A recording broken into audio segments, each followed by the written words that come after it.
is going on, everybody? I go by Philly Mike, host of the Philly Talk podcast. We got 2 of the 3 Battlebird podcast content creators on here. We might get the third one. It's not live on his page. He might come through. He's taking a little time off too. We all feel some type of way about this loss just because Christmas came early. The Washington football team was out the game right how we needed it. Right how we needed them to be. We start off hot like we've been, and we can't get nothing. Now, there's a lot of things that I want to talk about in this game from both sides of the football, but the one thing that's stuck in my head, is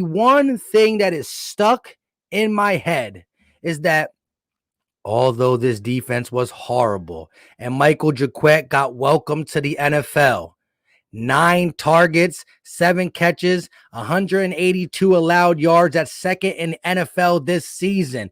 Welcome to the NFL, undrafted rookie.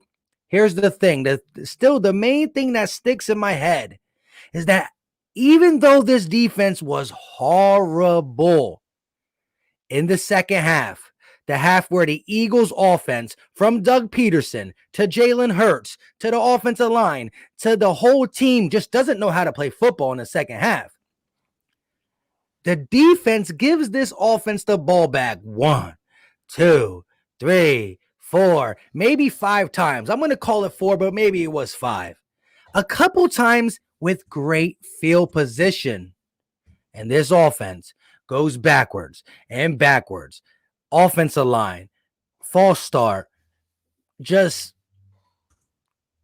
sacks, just a whole bunch of bad play. So even though the defense was bad, I still remember, I'm going to keep this in my head. Moving the ball great early.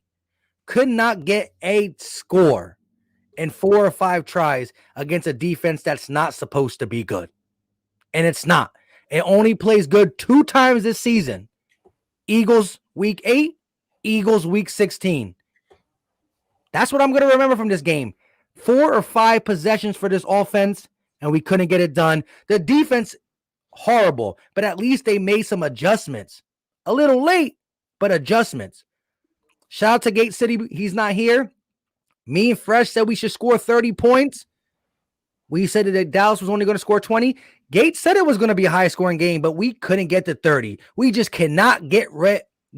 We should name all our players should be number 17 because that's the number we can only score. Go ahead, Fresh. It was just frustrating.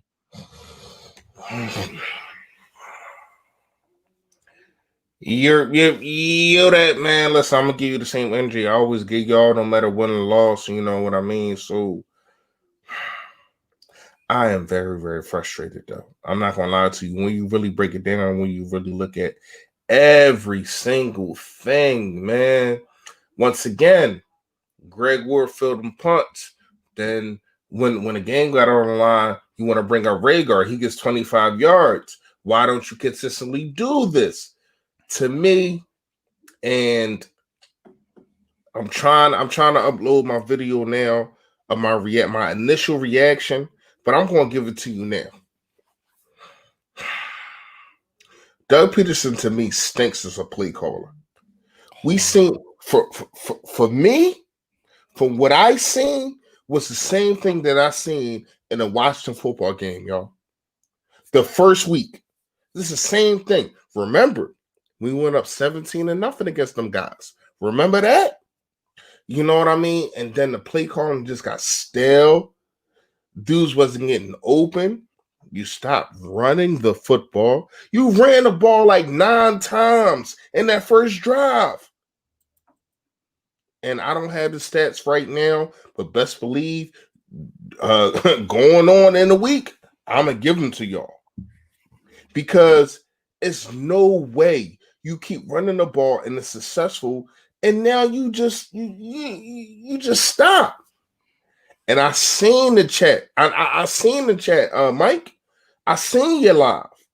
I seen people saying bench hurts. What I tell you, Mike?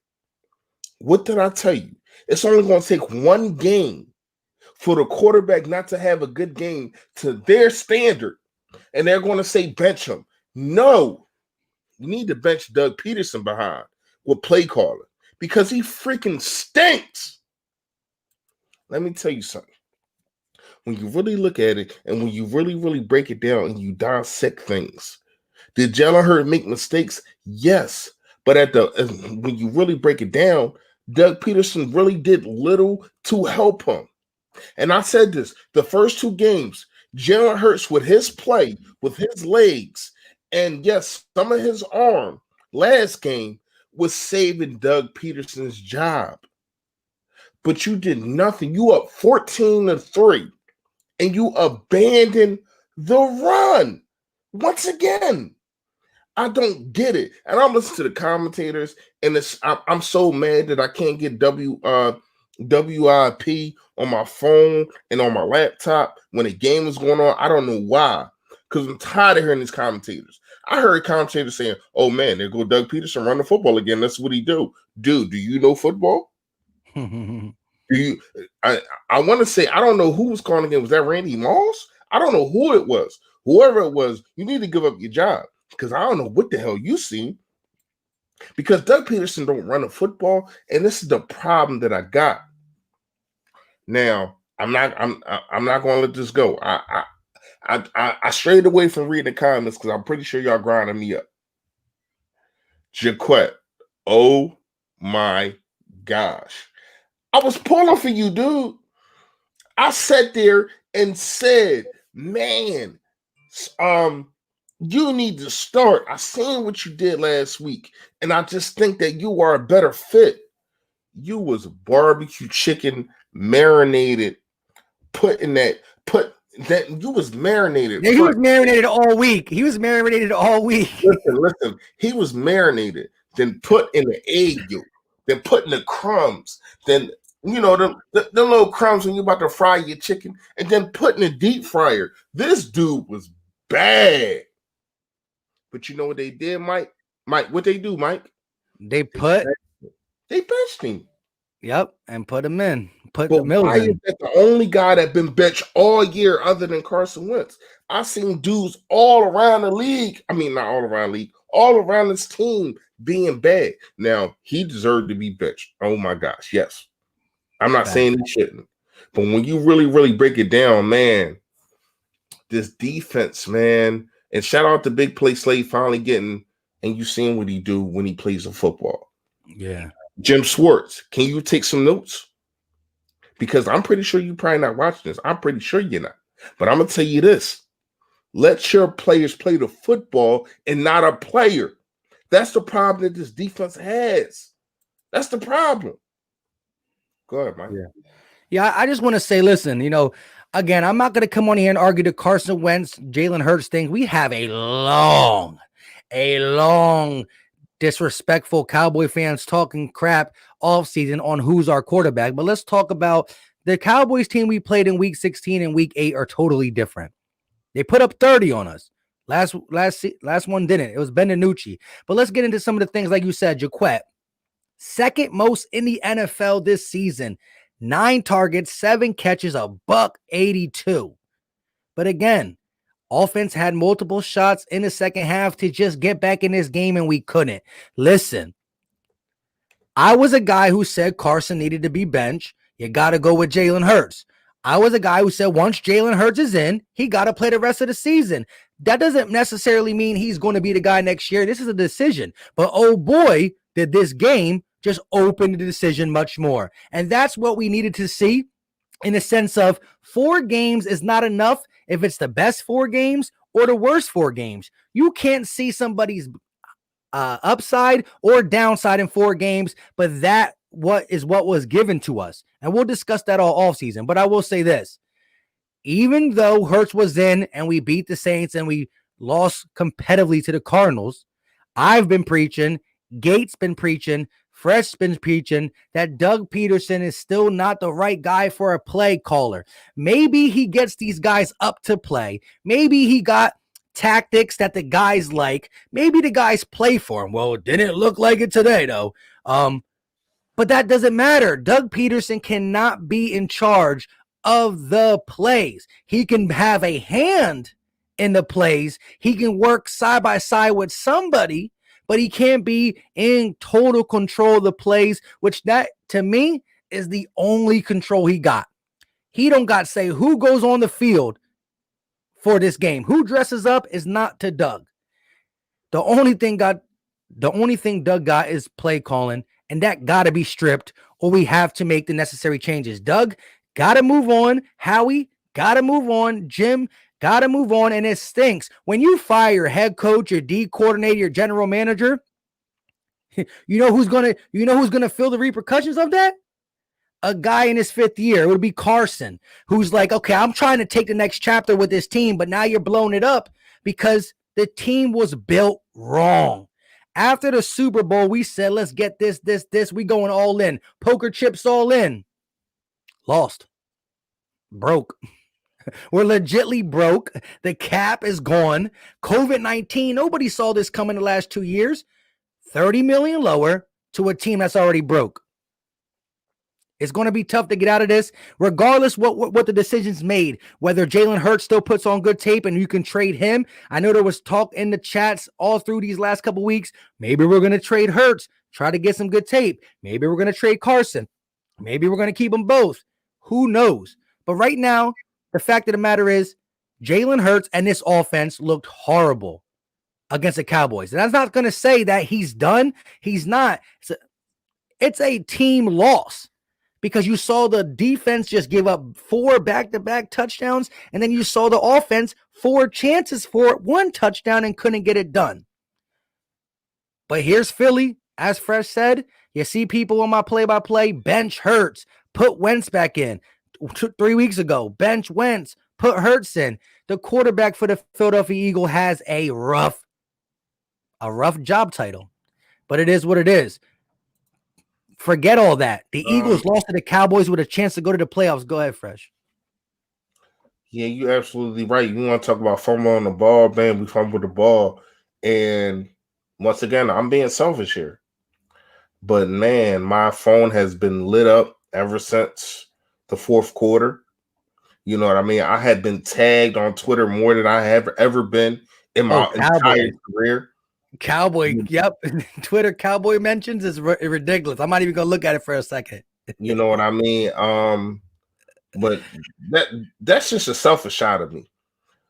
The real side of me is saying, where do we go from here? Because when you really, really break it down and when you really, really look at things, we seen the Deshaun Jackson touchdown. We was hype. You know what I mean? Same thing that happened in Washington, bro. The things that I'm about to say is the same thing that happened in Washington. The way we came out is the way we're going out, you're saying. That's wild. Exactly. You live by the gun, you die by the gun. You know what I mean? It's like, damn, man. And who was the only X factor in all of this? It's Doug Peterson. Yeah. It's Doug, man. Like, when you really, really break it down and when you really, really look at it, we should not have lost to this team. It should have been no way. Why do you abandon a run when you're gashing them? You're gashing them. Then you bring in Jordan Howard. All right, cool. It was kind of like a mixed pace kind of thing, but he wasn't getting it done. After Jordan Howard ain't get it done, you just said, "Oh man, the run ain't working." And then as soon as you lose the lead, you go past happy like a mug. Like, dude, like, you don't gotta go past happy when you're down 1 point. You're down 1 point. You don't gotta be acting like you're down 17, which you finally been because you've been acting crazy. Yo, listen, Mike. I ain't gonna lie to you. It's starting to make, to me, I already knew what it was. But to people that ain't see what I was saying, hopefully you see what I've been talking about these last 13 games before Jalen Hurts came in. It is the play calling. It is situational football. What's going on, bro? I know you feeling yourself. You came out of nowhere. You came out the ashes like the Phoenix all of a sudden. Yeah, he's part of all them Twitter mentions. Yeah, this is what I'm going to have to deal with Yes. until we play these guys next year, because they finally get a win and now they feeling themselves without a masseuse. So now I got to deal with this. You know Yes, what I sir. mean? And this is why I said I didn't want to deal with this. This is why I said I was being selfish. This is why I said I wanted to win, because I got to deal with guys like that. Now, shout out to Philly fans only, man. If you haven't done it, please make sure you sub up to him. You call him. I have done it, even though I hate his team.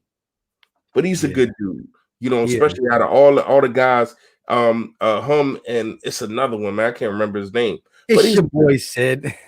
That's your dude too. No, fan talk. No, the big guy. Cowboy fan talk. Yeah, Cowboys fan talk. Shout out to both of them. I really respect their game. Like, seriously. Yeah. But I hate y'all. I hate y'all with a passion. I definitely hate y'all tonight. Yeah. But y'all got the dub. Y'all got the dub, and I think it was because of two people. Doug Peterson and Jaquette. Oh my God. Oh my God. Yo, listen. When I say I'm wrong, I say I'm wrong. I was so wrong on this one. Hey. Now, what I can say is, Jim Schwartz, where in the hell is his safety help? Where in the hell is the safety help? You know what I mean? Like when I see like this dude is a rookie. He's a rookie. And you probably diminish his whole mental. You probably diminish his whole psyche. He done. Like, oh man, I just got barbecue chicken. Like Gallup did numbers on me. You know what I mean? Then I go over there, CeeDee Lamb do numbers on me. I go over there, then Amari Cooper do numbers on me. They were looking like where y'all trying to hide him in the defense. When you want to say targeting, this dude Andy Dalton should have been fined 15 yards every single time he threw, because he was targeting Jaquette. Like, seriously, man, when you really look at it, man, it's a shame. And I still like Jaquette, but he didn't. Today wasn't his day. Oh, but I want to bring. You know that song, that the old school song by Dr. Dre, Today Was a Good Day? Oh no. Today was a bad day for you, Jaquette. Go ahead, Mike. Nah, but I do want to bring up this. Look, the Eagles deserve to lose this game. We played horrible. However, come on. Dan Blandino's like, right knee down. Let's go. I mean, listen, this is how I felt this game. I dislike the Cowboys, and all the people that know me know that. For a passion, we all do. At the end of the day, I want to go out with a fighter's chance. I don't want the game taken away. And the Eagles are probably going to lose anyways, but still, allow us to try to score, get the ball with a minute left, and go again. But hey, my bad, Mike. You know, my last video was on Jaquette, right? Mm-hmm. Everybody is commenting now saying this didn't age well. Oh yeah. That video is a hurt piece right there. You put that on Christmas. Yeah, I don't celebrate Christmas, so I don't know. Oh, no, I'm just saying though, but it was just, you put it out on Christmas. People were like, oh, you got that content on Christmas, and you were like the only one. So it was heavily watched. Yeah. So. Yeah. Hey, yo, that joint a hurt piece right now. I ain't even gonna lie to you. But where are all the Cowboys fans is in here heavy? Yes, they are. Hey, listen, I can't take away nothing to the Cowboys. Look, I don't know why. I don't know how. I still stink. How does their defense get up? Well, I don't really think it's their defense getting up. It's us getting down. Pause. But listen, Doug is a problem. He's a problem. And again, we have a lot to fix. Listen, quarterback was a problem for the 13 weeks, but there were so many other problems. And for the first 2 games, we mastered with Jalen Hurts' escapability. He escaped some of Doug's horrible play calls, but once it caught up on him, and you got guys like the one thing the Cowboys do is have fast linebackers. They're going to meet you side to side. That side to side stuff is what put a little damper on Jalen Hurts scrambling. I'm not saying Jalen Hurts is done, and I never said Carson Wentz was done.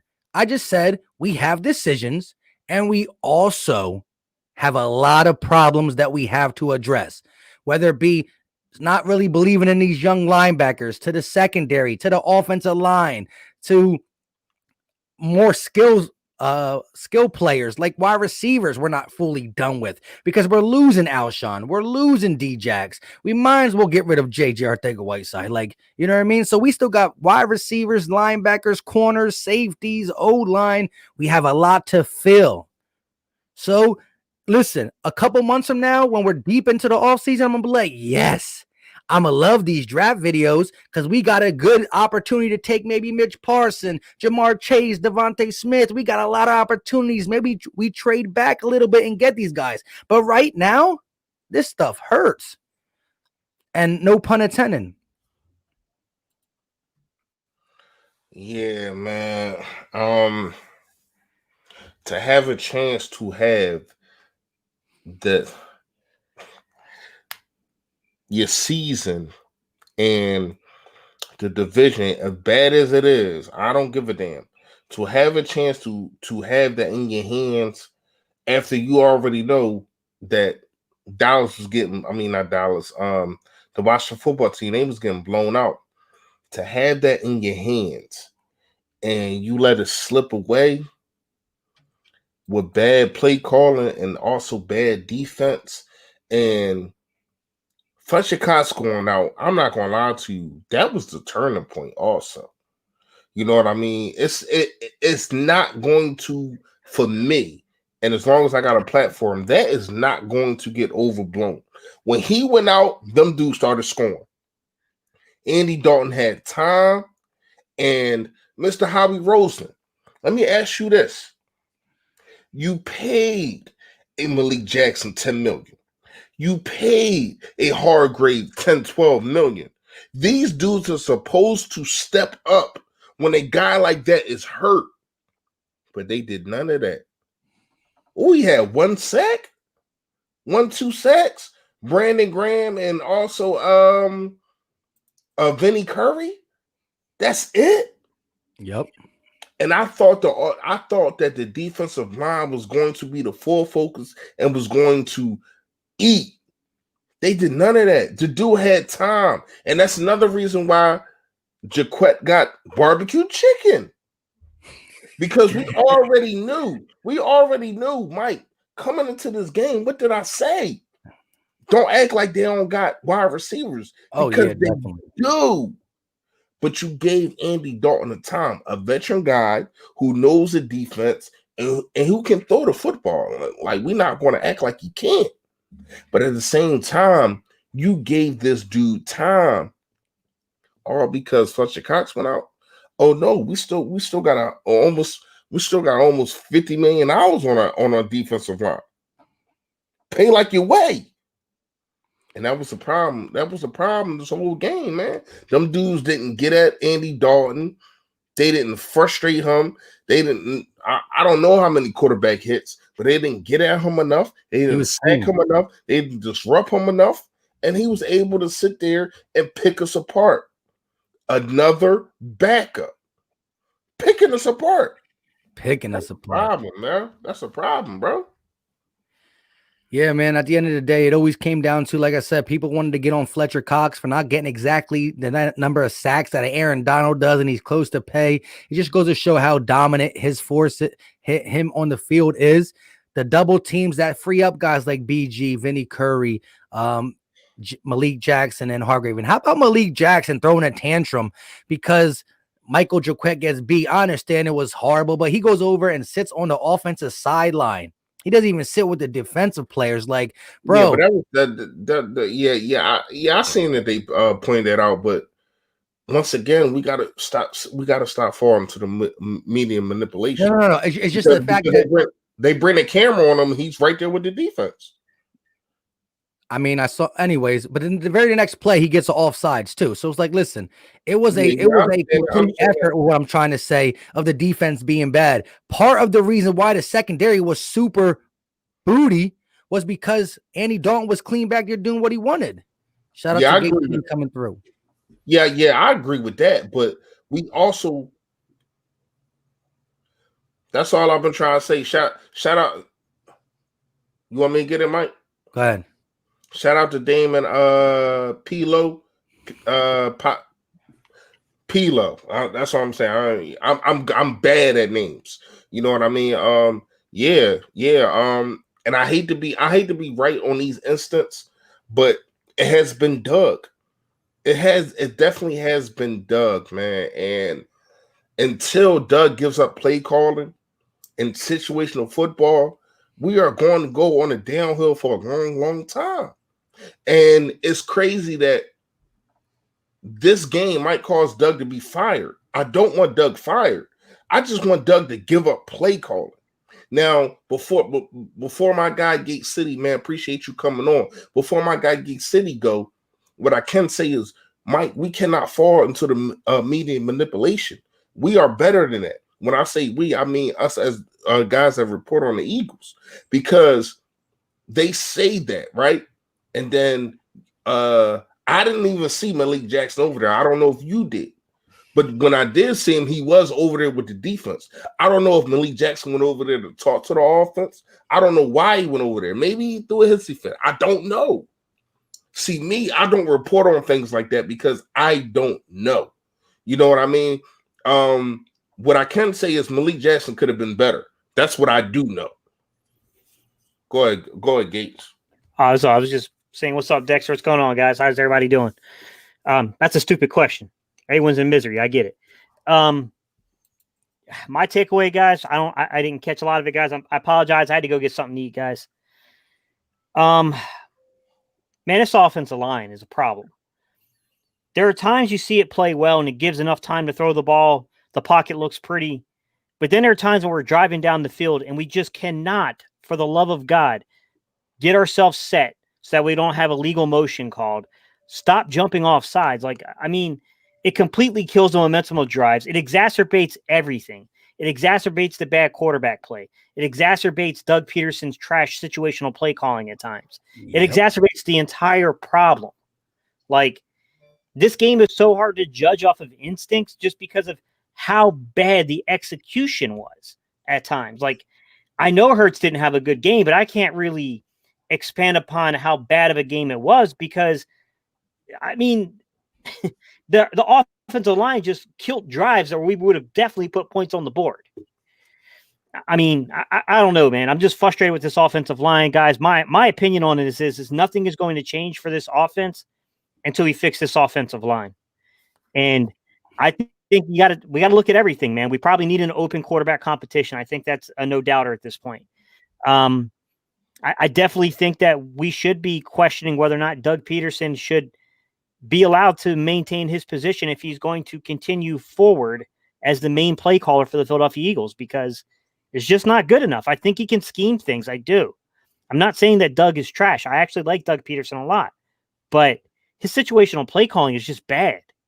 It's so unaware of the circumstances of the game at times. And I know it's not completely his fault because, like I said, when your offensive line takes you from a 3rd and 3, a 3rd and 4, a 3rd and 5, and now you're looking at 3rd and 22. Oh, man, this game is frustrating, man. I saw a lot of the same things that were happening earlier in the year reared their head in this game. Facts. And so that's hey, Gates, real fast. Does this game it's just a reminder or deja vu of week 1 to you? Yeah, you could say that, but yeah, because we built that 14. Well, we added up 17-3 at one point or something like that, and then they came roaring back. But I will say it's a little different. I don't think it was eventually the turnovers caught up to us, but I don't think it was the turnovers that completely swung it like it did in Washington. But yeah, to where you built that lead, you felt confident. You felt all right, maybe we're gonna get this season turned back around. But yeah, I get you with the turnovers. I was just talking about not running the football enough. You got a 14 lead, and you ran the football the first drive more than you ran it the first half. Yeah. Go on, Mike. My main thing is this, though. Again, later in the season, Listen, when you watch all the games of the Eagles, there's one common denominator, and that's Doug. And when I say he's a bad play caller, you'll say, well, what happened to that 30-yard bomb or this, that, and a third? It's one out of many. He gets good, but he goes back. He resorts back to the what are you doing type Doug. And it comes down to this.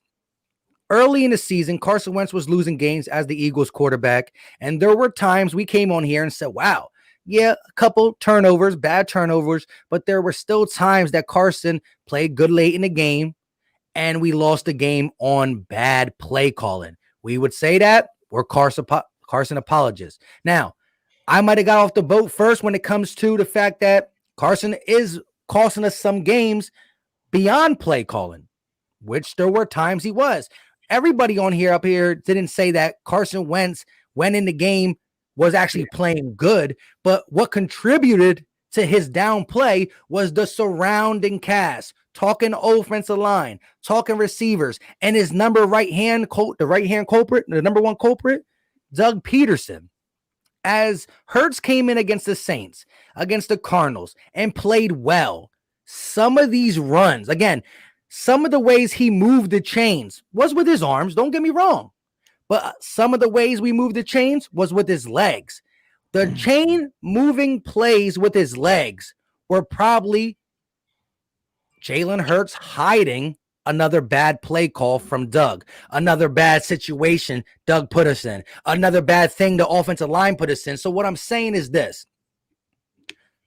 I'm off the Jalen Hurts ship off one game because horrible play around the whole Eagles organization, including coaching. Just like I was never fully off Carson Wentz as a player. I simply said, we got to bench him for one main reason, to see if it's Doug or if it's Carson. I mean, I don't understand. People were watching my videos commenting, it's Doug, it's Carson, it's Doug, it's Carson, 50-50, it is what it is. I said right now I'm blaming 50% on Doug, 50% on Carson. If Jalen Hurts comes in here and you start seeing the same things, well, then it resorts back to Doug. For 2 games, he kind of hit him, but it reared its ugly head. As Gates said, this looked like the game against the Rams. This game looked like the game against every other team we lost to. The Steelers, the Ravens. It looked like. So, Mike, what's your percentage now? Because I never left off the train that it was Doug Peterson. No, what I'm saying is I've always been that Doug has been a problem. No. I get what you're saying. I know what your percent, because you said it was 50-50. So I want to know what your percentage now. It's more Doug. But wait, listen, let me retract that. When I say 50-50, it wasn't, there's still other things. It was receivers and offensive line. No. I get what you're saying, Mike. All right, so you might got to explain the number. I get it. I get what you're saying. I get what you're saying. But you're saying head on, and you were saying it was 50-50, like if I had to just blame Doug and Carson, it was 50 Carson and 50 Doug. I never felt that way. And I do feel as though it was a lot on Carson. You're damn right. You know what I mean? But at the same time, I just thought that being a leader of men, being a guy that's supposed to galvanize the troops, being the guy that's supposed to get your football team galvanized, I felt as though it was more on Doug because he was not putting his guys in the best position. And we've seen that the last 2 weeks, from putting the guys in a better position. Even though I still feel as though Greg Ward should, we know how I feel about the kickoff and the punts. We're not even going to get into that. We're just going to talk about the offense. You know what I mean? I felt as though he was doing a better job, but I felt as though his situational football still stinked. And I had a problem with that. I had a problem that he didn't run the football enough against the Saints. I had a problem that he didn't run the football enough against the Cardinals. I got a problem that he didn't run the football enough against Dallas. That these are the simple things that I'm saying, and that's why I'm so frustrated, because it's like, dude, if I can see it, if I can see Miles Sanders gashing these dudes 7, 8, 9, 12 yards, why in the hell are you not feeding this dude? Stop trying to show, oh, look what I did with Jalen Hurts. Look what I did with Carson Wentz. Stop it. Run the freaking football. Go ahead, man. Hey, real quick, let me get this. And I just wanted to comment on something you said pregame that me and Gate both agree with. Kyle Simeon with the $5 super chat. Shout out to him. He got little Chucky. Has his picture. That's crazy. We lost our heart and soul of the defense when 27 left in the offseason. We need another B-Dog type player to rally the troops when they're down. I can see that, as we need that guy who can just take over. I do believe the defense played better in the second half, so I don't know who was the guy who got this defense back on track. Jalen Mills plays corner. The defense looks better. We stopped him like 3 or 4 times, including the pick. But I want to say this. You asked me in Gate in the pregame, has the play calling look different, but is the situational football still bad? And both our answers were, the play calling looks different, because he's tailoring it to Jalen Hurts' skill set more than he did Carson Wentz. But the situational play call is still what makes Doug Peterson a horrible play caller. And we said that at pregame. It reared its ugly head during the game, and I'm going to agree. And I'm also going to say this. This game, it's bad situational, and he got away from the things that Jalen Hurts does good, like he never gave Carson a chance, and that's why it looked bad. It looked even worse, because again, 17 points is what we've been putting up on all these teams, but the Cardinals and the Saints got a better defense than the Dallas Cowboys. DT, you're my guy as a Cowboy fan, but again, every team puts up 30 on you except for us. But it was something. Here's the thing that I need everybody to focus on. I need everybody to look at. It was something new that the league didn't see from Doug Peterson. It was something new that the league didn't see from Jalen Hurts. Once they caught up to that, Doug had no freaking answer. He ain't got no answer, man. Hello, call my phone. Oh, you blocked because I can't answer. You know what I mean? Like these are the things that I got a problem with Doug. Why can't you answer the call when they like you said in the beginning in the beginning of the stream, Mike? They're linebackers. They got after Jalen Hurts. They try to stop the run as much as they can, even though I think Jalen Hurts did do a good job of getting out of trouble. But it was like, we notice what you're going to do now. We've seen it for 2 games. What are you going to do different, Doug? How is your offense going to be different? And that's why I got to commend a guy like Sean Payton, because every single week you see something different. Every single week, even if even if a defense says, "Oh, we've seen this. We're going to try to shut this down." Oh, I got this. I got that. Alvin Kamara had 6 freaking touchdowns. 6 touchdowns. That was never done with the Saints, because Sean Payton said, "Y'all can't stop my run." And I see that. Dallas Cowboys should have had 6 rushing touchdowns on them. But Doug Peterson is so freaking ignorant. He is so arrogant that he says, "I'm going to show you what I did with my quarterback." And that's a problem, man. That's a problem. You got a Hall of Famer, a dude that threw for 4,000 to 5,000 yards his last 9 seasons. And you let a guy have 6 rushing touchdowns in 1 game, bro. And you keep robbing Miles Sanders for the same freaking things. This is what I'm talking about. When you look across the league and you see dudes adjusting. We want to talk about Brett Brown, right? Right? We want to talk about Brett Brown not adjusting in the playoffs. We grinded Brett Brown up. We kept saying it's not the players, it's Brett Brown. I'm talking about the Sixers. Y'all know what I'm talking about. Hold on, I'm gonna get to it. It's all gonna come to fruition. Bear with me. We grinded Brett Brown up about not using his players, about having stagnated offenses, about dudes just standing around, about him not adjusting. This is the same problem that we got with Doug Peterson. But everybody wanted to grind Carson Wentz up. Everybody wanted to blame Carson Wentz for everything, and it's not. Now, Carson Wentz deserves blame, just like Embiid deserved blame, just like Ben Simmons deserved blame.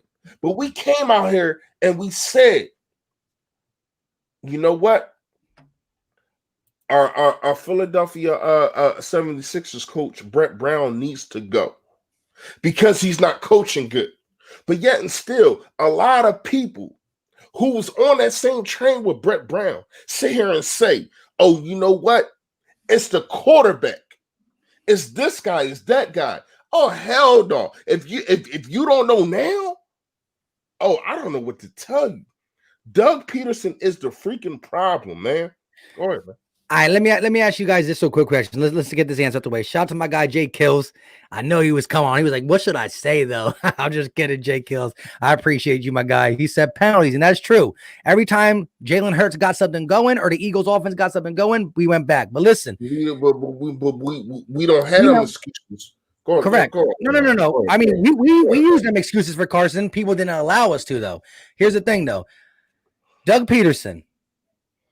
If you had to guess right now, is he the head coach? I know this is a hard guess, and it's off of emotion too. Let's not say what you want. This is not what me, Philly Fresh, or Gate want. It's if we were making a money line, we were making a bet on the return of Doug Peterson as the head coach for 2021. Would you place your money on yes, or would you place your money on no? Because I mean, feeling like, you know what, I want him out.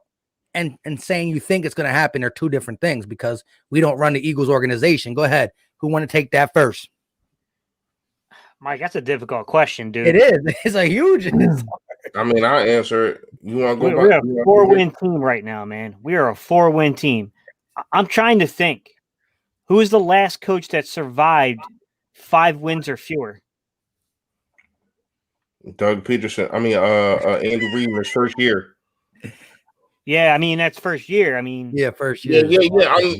I'm telling you. You ask it, I'm telling you. That's all. Yeah, I mean, I'm trying to think. Like, I don't know, man. Like, history would seem to indicate that you get the axe when you're this bad. Like, regardless of legitimate excuses or not. Do I think Doug can still coach in this league? Absolutely. I'm not against Doug Peterson, but man, his situational play calling has just been bad this year. Like, it's just hard to defend it. I'm gonna be honest with you, Mike. I don't think they're gonna fire him. I don't. But I'm not confident in saying that. Here's what I can say, man. And why are you laughing, Mike? Why are you laughing? Go ahead. Yeah, my soliloquy gonna be a little bit longer than yours, Gates. I ain't gonna lie. That's probably why I might laugh because he probably know where I'm about to go with this. Go ahead, go. I'm gonna listen. I'm gonna listen up. Here's the thing. Here's the thing, Gates. Here's the thing, Mike. Here's the thing, chat. To me, I never said that I wanted Doug Peterson fired as a head coach. I just wanted to give up his play calling since week 1. I've been calling for this. I've been saying this. You want to bench Carson Wentz? Give up your play calling first and see if somebody else works for him better first. And then if that don't work, oh, by all means, man, something ain't working right. But then we see a changing of quarterback. And we seen Jalen Hurts against the Saints. I thought as though Doug Peterson did a okay job in the first half. But then Jalen Hurts said, I'm out of here. Dudes ain't getting open. These dudes ain't blocking. I'm gone. And that's why I said pregame. I think that Jalen Hurts' play with his legs is going to save Doug Peterson. But when I seen what I seen today, Jalen Hurts wasn't able to get out of trouble as much as we would like him to. I don't think that now, once again, this ain't all Jalen Hurts. I did not say one bad thing about Jalen Hurts this whole live. Go ahead, check the records. I felt as though he played as much as he could, even though it was the turnovers. I get it. A couple of them I did not like, but that happens. You're going to see that with quarterbacks. And I want y'all to sit there and realize that that is going to happen if it's Jalen Hurts, Aaron Rodgers, Tom Brady, Carson, whoever it is in this offense, because it's so Manila. After the third quarter, they done seen everything that you done threw at them. So when you do it again, they're sitting there like, oh, we seen that. Oh, we up on that. Oh, we seen that screen. Oh, as soon as your offensive line start backpedaling, or as soon as you see a guy pulling, we know what's going on. See, this is what I got a problem with. Doug Peterson doesn't understand that you can do the same things, but it can be different plays. You can pull a line. You can pull a lineman. You can have a guy running a screen. You can have this and you can have that, but it can be different plays. He doesn't do that. If a guy pulls, if a guy comes back, they already know it's a screen. You know, how about you pull that guy back, but you have Deshaun Jackson or Quez Watkins running, so everybody's worrying about the screen, but then you just throw it up top. This is the problem that I got with this offense. It's so Manila, man. Go ahead, y'all. Yeah. I pretty much break it down like this. Like, look, my emotion right now is I want almost everybody that can go to go. That's the emotion now. You're coming off a 4-10-1 season so far. Who knows what happens against Washington? I don't care at this point. I want everybody to go. However, I got to think how Laurie will think. And Laurie is a guy who, he's not afraid to leave. He's not afraid to get rid of a coach who had success and is not winning. So that's in the back of my head. Laurie's not afraid to let a coach go. However, I think that the Super Bowl tie is stuck with Laurie. Some people were saying that Doug wasn't his pick. I guess, wasn't Doug like the second option when they were looking for a coach? I'm not sure at this point. However, I'm going to say this.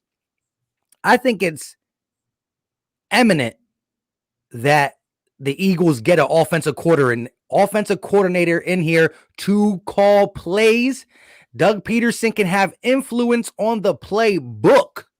The book of plays, Doug can have influence on. But when they get called, where they get called, how they get called, got to be a random guy who's actually not on the Eagles, because I want different eyes. I don't want none of these guys like, okay, we're going to just move Marty Morningway to the OC. Oh, hey, Richie Rich, you didn't do nothing all last year. Now you can actually be OC. I want fresh eyes on the scene. Somebody I need fresh eyes, who has potential. You're not really going to get an OC to go from one OC to the other. You know, OCs who have potential become head coaches. You're not going to get an OC to just flop places. It's not going to happen. So you got to get a young coordinator who actually worked with a quarterback and is good, or something, who has potential. But I think, especially if we lose to Washington, they just pull the trigger. Because of the brokenness of this team, because of what really can happen, we can go in and lose so many veterans. I know we want to go young, and it's going to be forced upon us next year. But I'm thinking we might be able to turn this around if we do some stuff right, but there's a chance that we are legitly rebuilding. And if that's the case, broke, worst season in the last 10 years, what better time to start now? Let's be honest. So it's tough. My emotions at this point, after losing this, I'm sickening. It's sickening. You want to go, Gates? Yeah, so what I'm looking at, guys, is, I mean, at this point, we're in rebuild. I mean, anything else would be just foolish to say. I disagree. I'm trying to figure out, guys, I'm going to try to dive in deep to the compensatory rules, because there was a slight adjustment change. So I know that option yeared players, if you decline the option, you no longer get a compensatory pick for that player. There's a bunch of these weird little rules around, compensatory, picks. So if we can't clear some of these guys via trade to get compensation that way, I'm going to be honest with you guys. this is going to be a really rough rebuild because we have to clear several $100 million in cap space, basically. And, no doubt we're going to get there because the league mandates it. There's no other way around that. You're going to get there. But if you can't get several picks over the next 2 years in this draft, it's going to be really, really tough, man. Like, yeah, I mean, like I said, I got to dig deep into the compensatory pick status thing and how that works because there's a lot of nuanced rules around what does and does not count. The only real clear examples I can really think of is when we cut LJ Fort, we did get a compensatory pick there, but I don't know, man. Like, we're gonna have to see. Hey, Fresh, I want you to go because you kind of are going to argue against the point that we're not rebuilding. But shout out to my guy 2 times. But if we are rebuilding, who's rebuilding though? Howie? We can't go another Howie rebuild. So they they brought in what's his name? Dorsey. Dorsey. Yeah, they brought in John Dorsey to basically guide Howie. So I got a feeling he'll be the guy that'll be. I think that's more about drafting players and.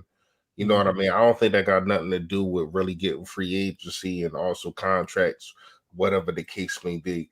I don't think that we're in a rebuilding mode because I think that, first of all,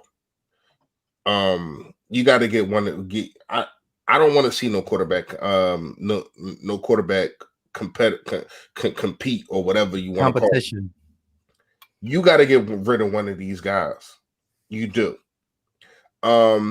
And because only reason I'm saying that is because it's not fair to the fans and it's not fair to the locker room. Obviously, this locker room is split. And it's a shame that whoever the starting quarterback is has to come into a locker room like this, like Carson Wentz has been doing for the last 3 years. Like when you really break it down, when a team is invested in a guy and that's your guy, that's your guy. You leave the other guys alone. It's your guy. I mean, Mike, you laughing, but this is facts. It is, and that's why we were talking about. Mike, I've been there. I've been not at this high of a level. I understand it was only high school, but still, I've been in a situation to where as though a guy gets hurt and another guy, quarterback, another guy comes in and he starts balling. And they said, you know what? We understand that you got hurt and you was balling for us, but this is our guy. Sorry, go to another team. And he went to another team. You know what I mean? Like to me, I don't feel as though they invested in Carson Wentz how they should. Now, the reason I'm saying this is because whoever your quarterback is going to be 2021, you have to invest in them. You got to invest in them.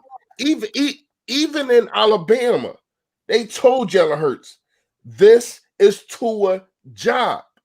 It's Tua's job. That's why he got his butt out of there. He understood, this is not my job anymore. You have to do that. Stop playing these mind games. Doug, I'm not trying to hear, oh, I don't know. I'm going to have to look at the tape. I don't know who's going to be the starting quarter. I ain't trying to hear that tonight. And I was hoping that we found a way to hear Doug Peterson press conference while we was live with y'all. We talked about that last week. Yeah. But I ain't gonna lie to y'all. I don't want to hear that shit. I don't want to hear it.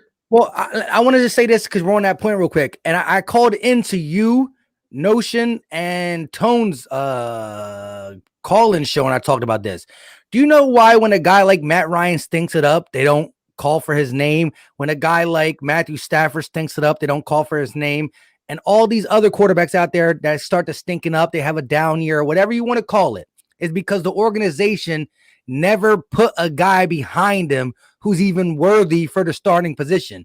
Who do we know who the backup is for Matt Ryan? Do we know who the Lions backup is? Do we know who the Tom Brady's backup is now that Winston's not there? Do we know who that Deshaun Watson's backup is? We don't know their backups because the organization has only drafted players to help them out, not to discredit them. Simple and plain. So that's exactly right. That's what I was saying. That's why I want to say that, because I called in and said that. So I wanted to say that I still said, and I was a person that said the 53 overall pick, Jalen Hurts, even if he would have won us a Super Bowl in 2020 vision, it would have been good, but still there.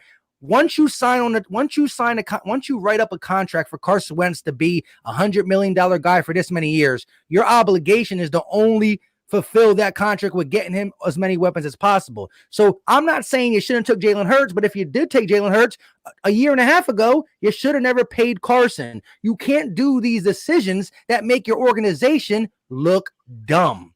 Looks like 1 year you like this, you don't play hot potato with a franchise quarterback or not franchise quarterback with an organization decision that's worth $100 million. You don't play hot potato with it. So it comes down to these guys who have bad years. Well, guess what?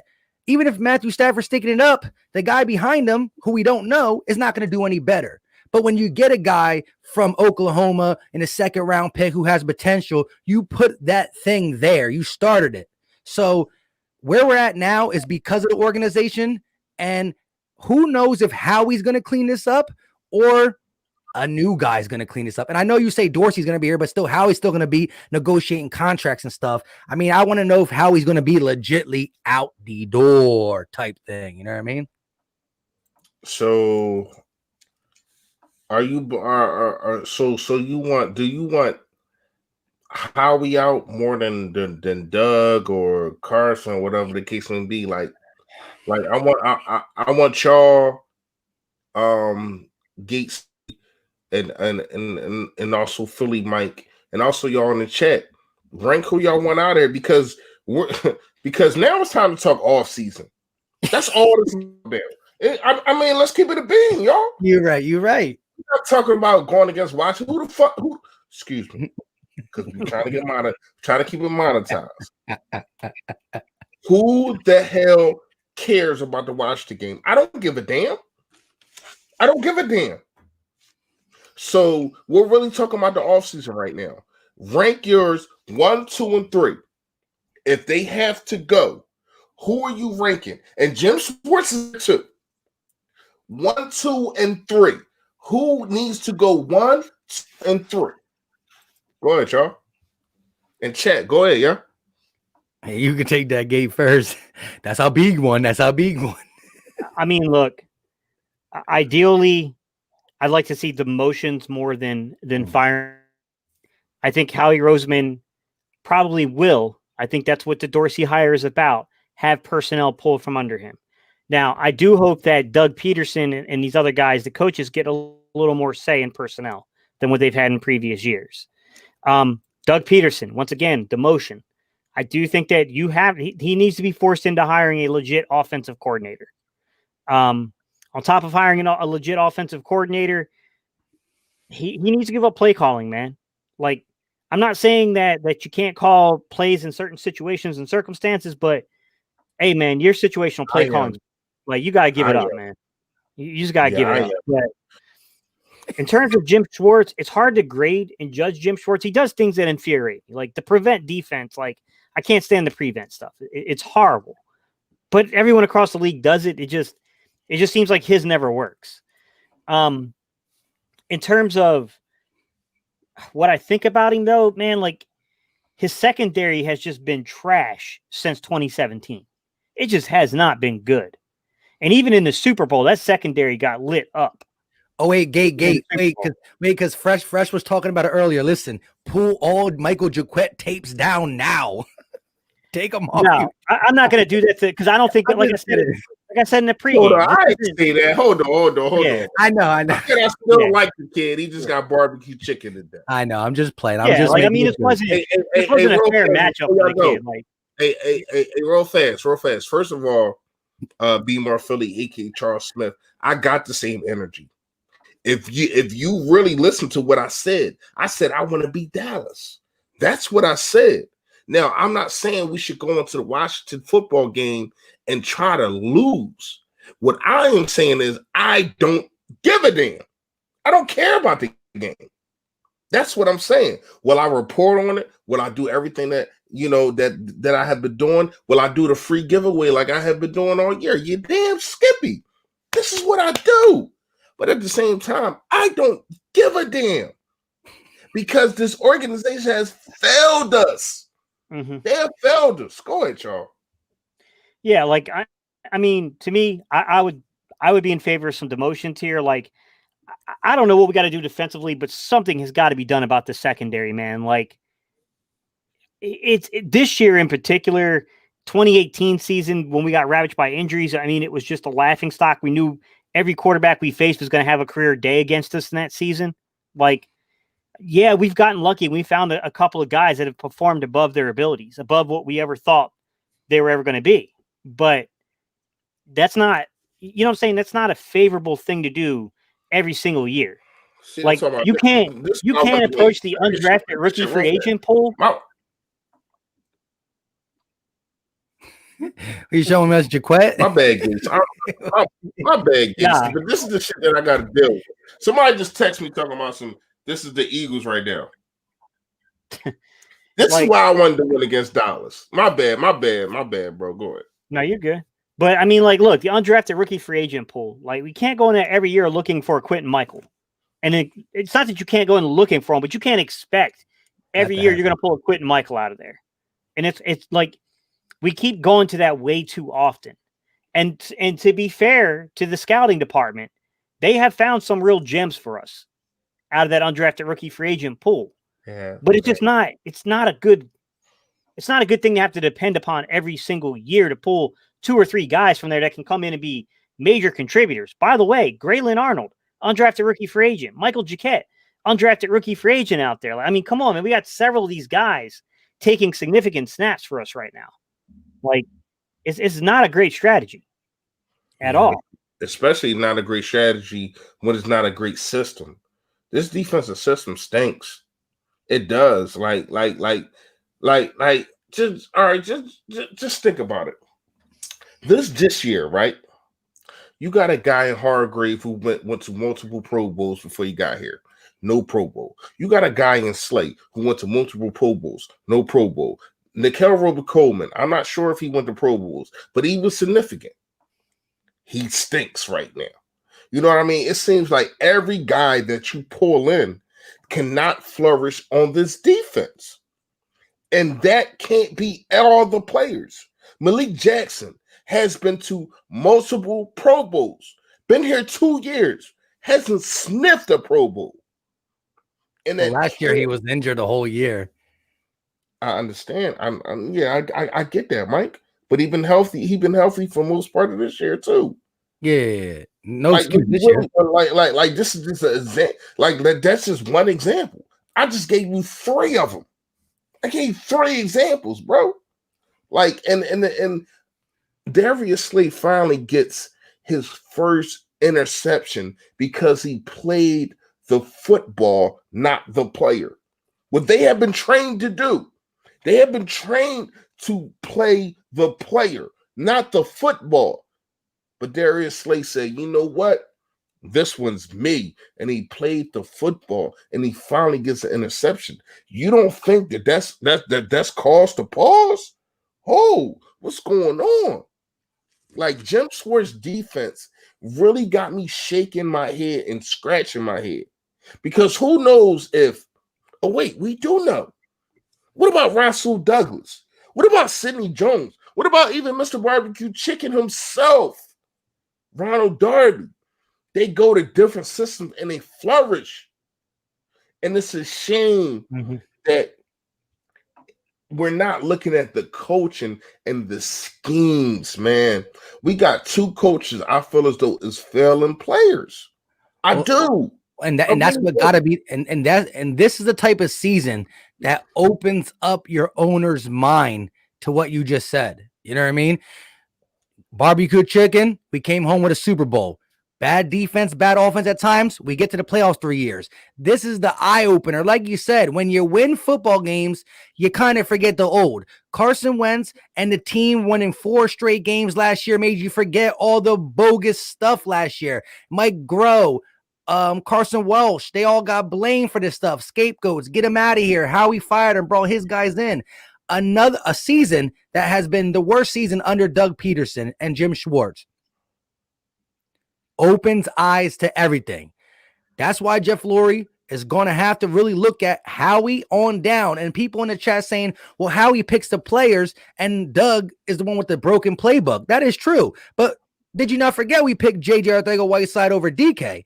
And I'm not going to give up on Jalen Reagor, but we do see a guy named Justin Jefferson going into the Pro Bowl, broke Randy Moss's thing. I'm not going to say it would have happened in Philly, but it happened. You know what I mean? So the track record is this, and there's always going to be players you miss. But what hits you harder is when you miss and you took that same position. Now, there was a lot of teams that passed on DK Metcalf. Don't get me wrong. But other teams passed on DK Metcalf for a linebacker, for a cornerback, for a safety, for an offensive lineman. We passed on DK for the exact same position. That's a bigger problem. And so we start from the top and work it out. And like you said, I know Fresh says we're not fully in a rebuild, and I don't never like to say that. I like to call it retooling. But Gate is going to probably drop a video for you guys this week. I don't want to offer a video for him, but he's probably going to break down some numbers because he was talking about it, and it just don't look pretty. It just don't look pretty for the future for the next year with COVID cap dropping and our problem we have now. Real quick, William Conaway said, shout out to him with a $10 super chat. Even if we get a really high draft pick, I don't have any faith in Howie to draft properly. Should have gotten the obvious picks in DK and Jefferson. Just my opinion. Shout out to you, William. And 2020 hindsight says a big duh to Howie on that. But again, I ain't gonna lie to you, man. Shout out to you, William. And I tried. And because if anybody know me, once you're Philadelphia Eagles, I want to protect you. I'm going to look at all the good things that you do. Will I look at some of the bad that you do? Yeah, but I'm always going to talk about the good.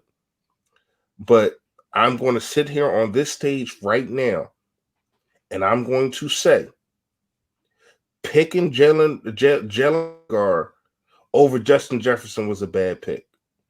Now, coming into it, I didn't have a problem with it, but it's looking like that. I mean, he just broke Randy Moss's record for rookies, bro. Like, there's nothing that I can say about that. Like when a dude does things like that, it's no more defending from me. It's nothing that I can defend on the Jalen Reagor pick. Do I feel as though Reagor still is not being used enough? I mean, used to his qualities. I feel as though he's a Swiss Army knife, yada, yada, yada. But when you really, really look at it, Justin Jefferson right now would be the number one wide receiver for the Philadelphia Eagles. Slot, outside, whatever. That's just facts. Go ahead, y'all. And real quick, I gotta say this because he put it all over his Instagram before I get this, and I want to get Gates' opinion on this because I know Gate really wants to go on this because I know that was his guy. And again, I'm not trying to say, but I'm just putting out the stats. But Justin Jefferson said multiple times on his Instagram, y'all people really think that I'm only a slot. Wait till I get to the NFL. Multiple times he put on his Instagram that y'all really think that I can only play in the slot. Wait and watch. And then he done proved it. But shout out to Emmanuel Ossie with the $5 super chat. He said, what's your thoughts on Jalen after 3 games? Seems like it doesn't matter who is the quarterback. Coaching and injuries doomed us all season. To answer that real quick, I agree. Go ahead. No, go ahead. Yeah. So, Emmanuel, I'll read yours first, buddy, because you gave us a super chat. We appreciate you for doing that, man. Look, I still think Jalen Hurts is a very talented player, but he looked like a rookie today. Like, some of it's not his fault, man. You can't help when the offensive line puts you in that bad of a predicament in the red zone. Like, there's not a whole lot of plays in the playbook to make up that kind of yardage down there. Like, that's the offensive line. That's execution.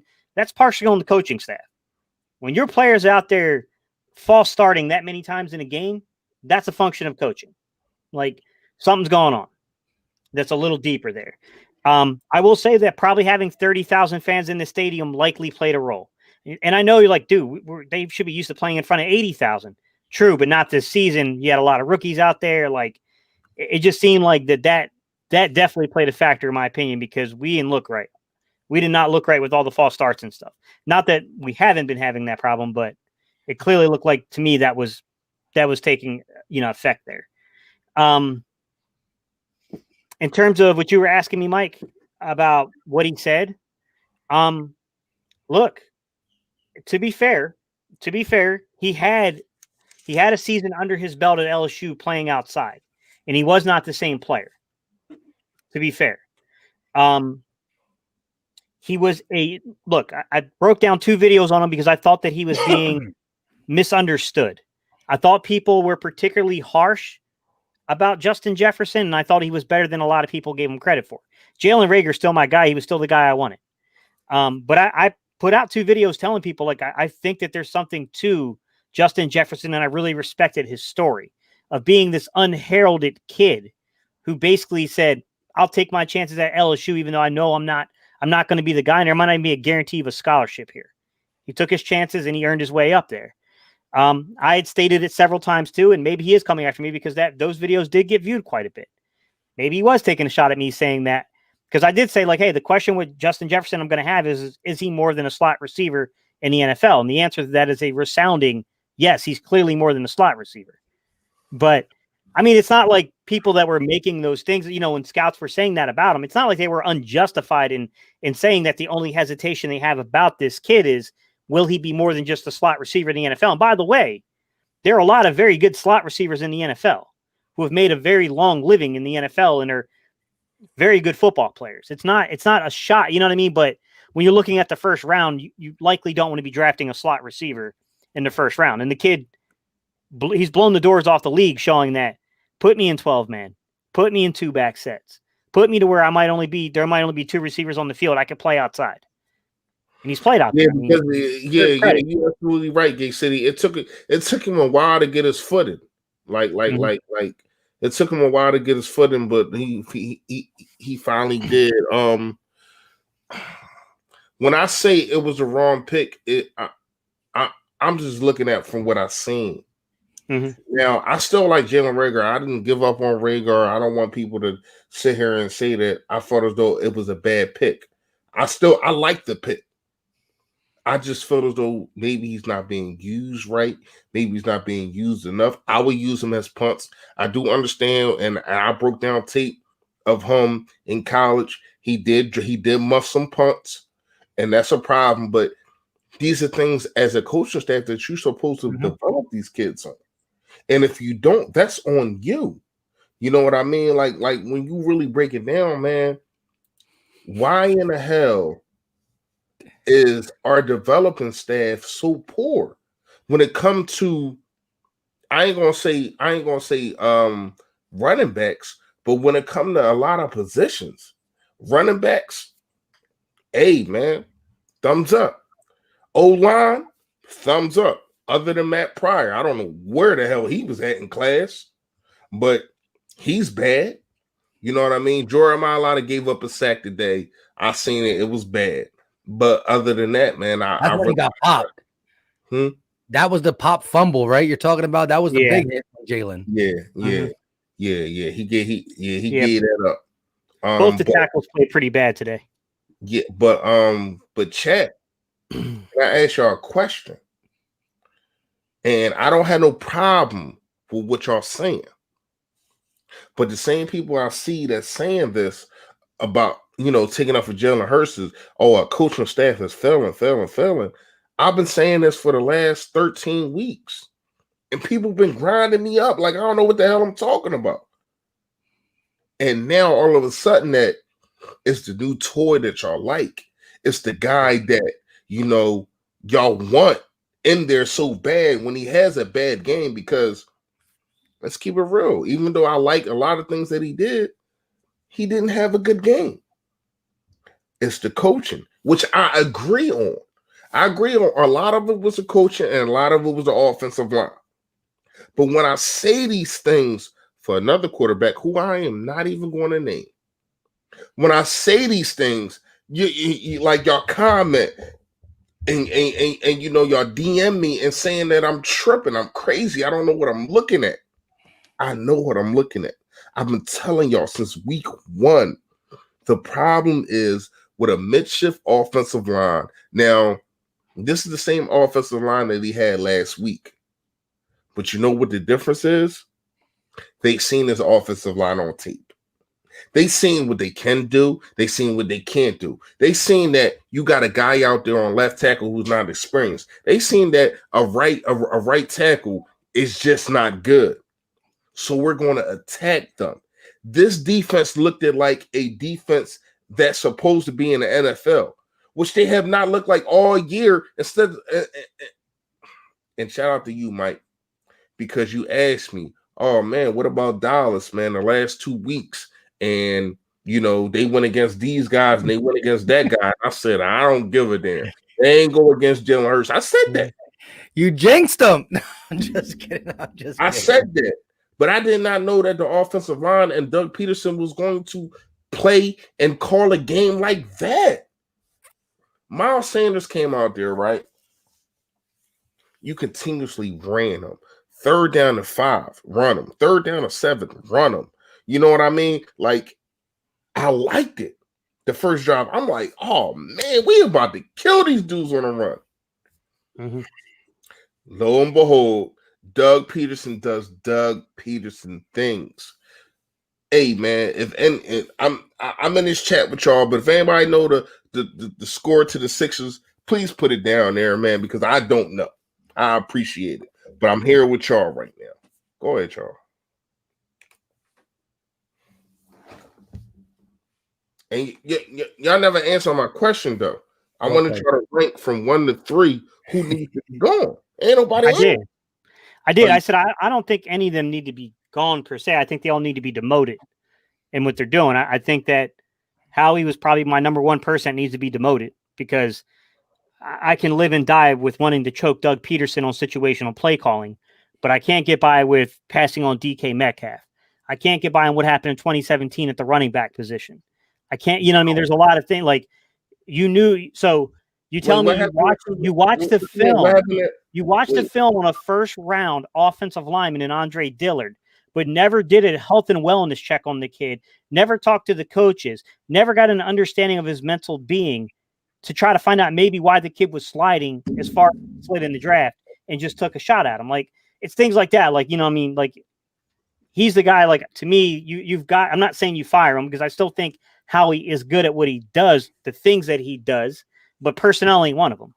He needs to chill out on personnel. He doesn't need to have that kind of control over personnel, to be honest. He's not a football, like he's an accountant.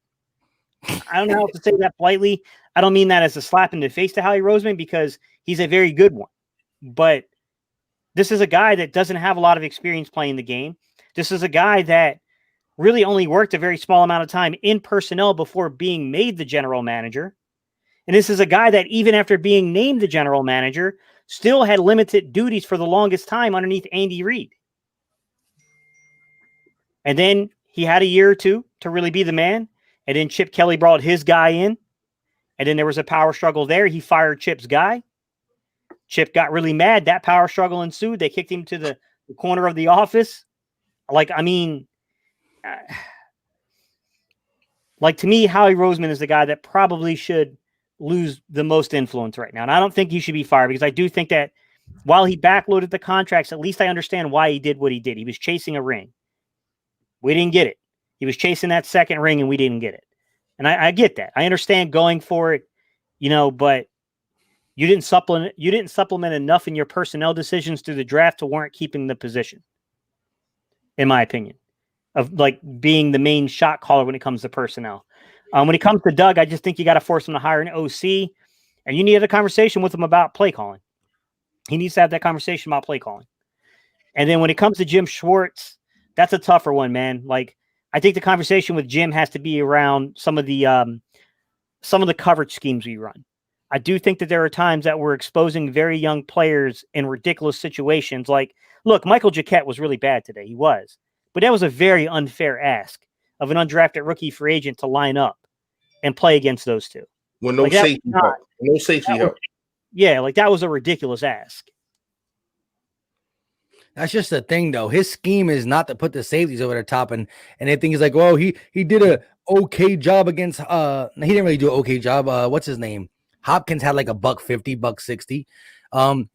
The thing is though, Jim Schwartz will not do it. Once in a while, he'll drop, and he don't even really drop two safeties back there. He just drops another guy who starts underneath and finishes over top, and that's why we get beat sometimes because we're not fast enough.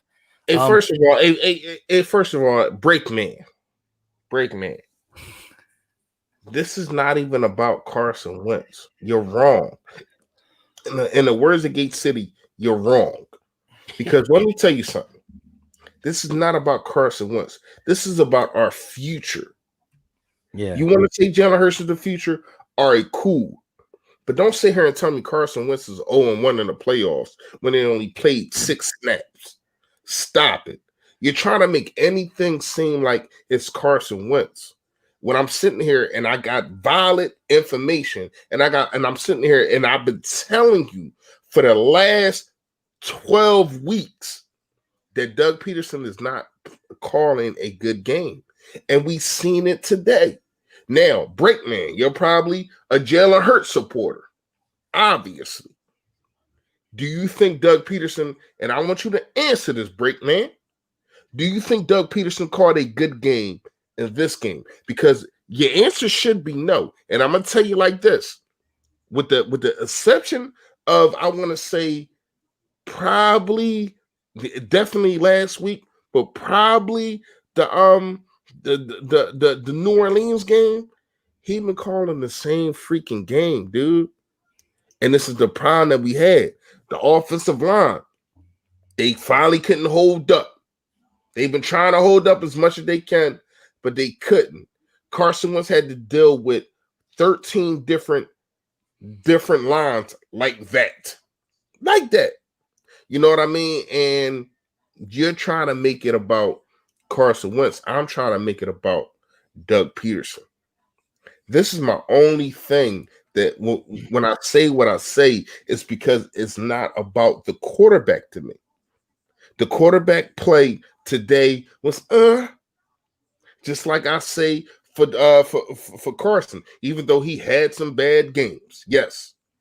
But to me, overall, it is the leader of men. It is the guy that stands in front of the podium and says, we need to do better.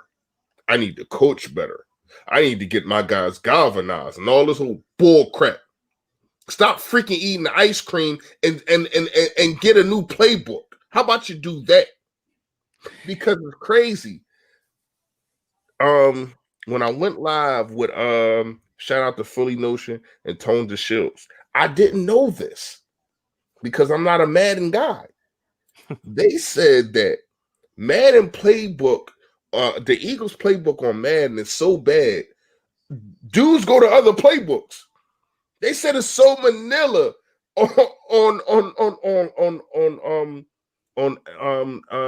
damn man, I can't even. Madden.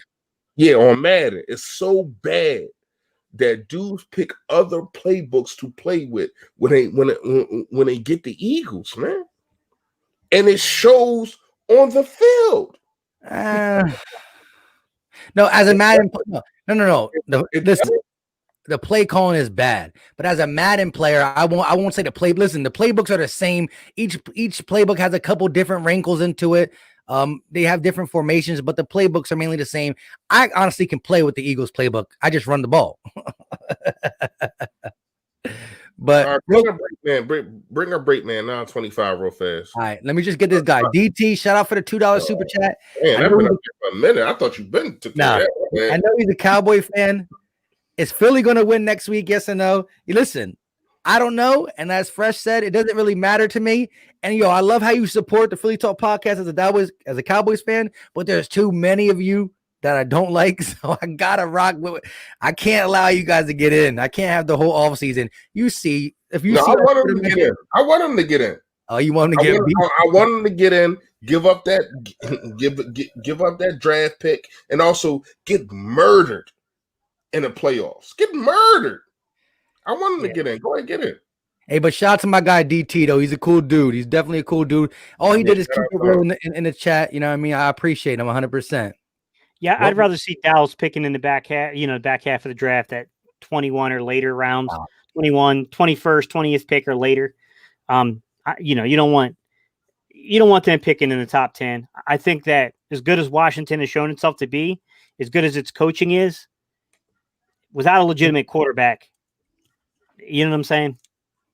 I'm not really fearing that too much. They got a legit defense. They got a good head coach. They still need a quarterback to be a real threat in the NFC East. Now, maybe they find that this draft. That can change real quickly. I'll admit that. But until they find that guy, you know what I'm saying? Haskins clearly ain't it. Yeah. All right. So since Mike ain't bring it up, where is it at? I asked you. I thought it was this one. I told you, but you said you want to get to the super chat. It was at 9:25. Break. This ain't it. That's up. Oh, damn! I ain't even see. I'm sitting there looking at it. Yeah, man, check it out. Go ahead. Hey, quick. Man, my bad. I'm like Doug Peterson right now. I'm befuddled. I don't know what to do around the third quarter. But he said first you said teams figured out Jalen Hurts' play and how Carson made and how Carson and how about Carson? Maybe he's trash because teams figured out Carson. First of all, never said that Jalen was trash. I said that teams figured out the playbook. They figured out what Doug Peterson wants to do with Jalen Hurts. And you seen a bad defense stop that. That's what I said. Go ahead, rewind and all that. Check the tape. Because I never ever rooted bad for Jalen Hurts. I'm just trying to make y'all focus on it's the coach. It's the coach, y'all. And no matter if we got Dan Marino, Aaron Rodgers, Peyton Manning, or whoever at quarterback, we're going to have problems. Go ahead, man. Yeah. Look, I just want to run through some numbers I looked up, guys. This is why I'm calling this a rebuild. When you look through the numbers of what's about to happen. I knew it was coming. Here's our D-line, guys. So starting next year, and I don't know what worked out here because Fletcher Cox did rework some of the money, but he's scheduled right now to make $23.8 million against the cap next season. He's the second highest paid player on the team. Following him, Brandon Graham is scheduled to make $17.9 million. Following him, Javon Hargrave is scheduled to make $15.2 million. Following him, Lee Jackson is scheduled to make $13.6 million. Following him, Derek Barnett is scheduled to make $10 million. There's no way we can carry all these guys. Just look at how much money is just tied up right here, just on the O-line alone, our D-line alone. I mean, you're looking at, let's see 27, 47, you're looking at over 75 million on the D line. Like it's nuts, right?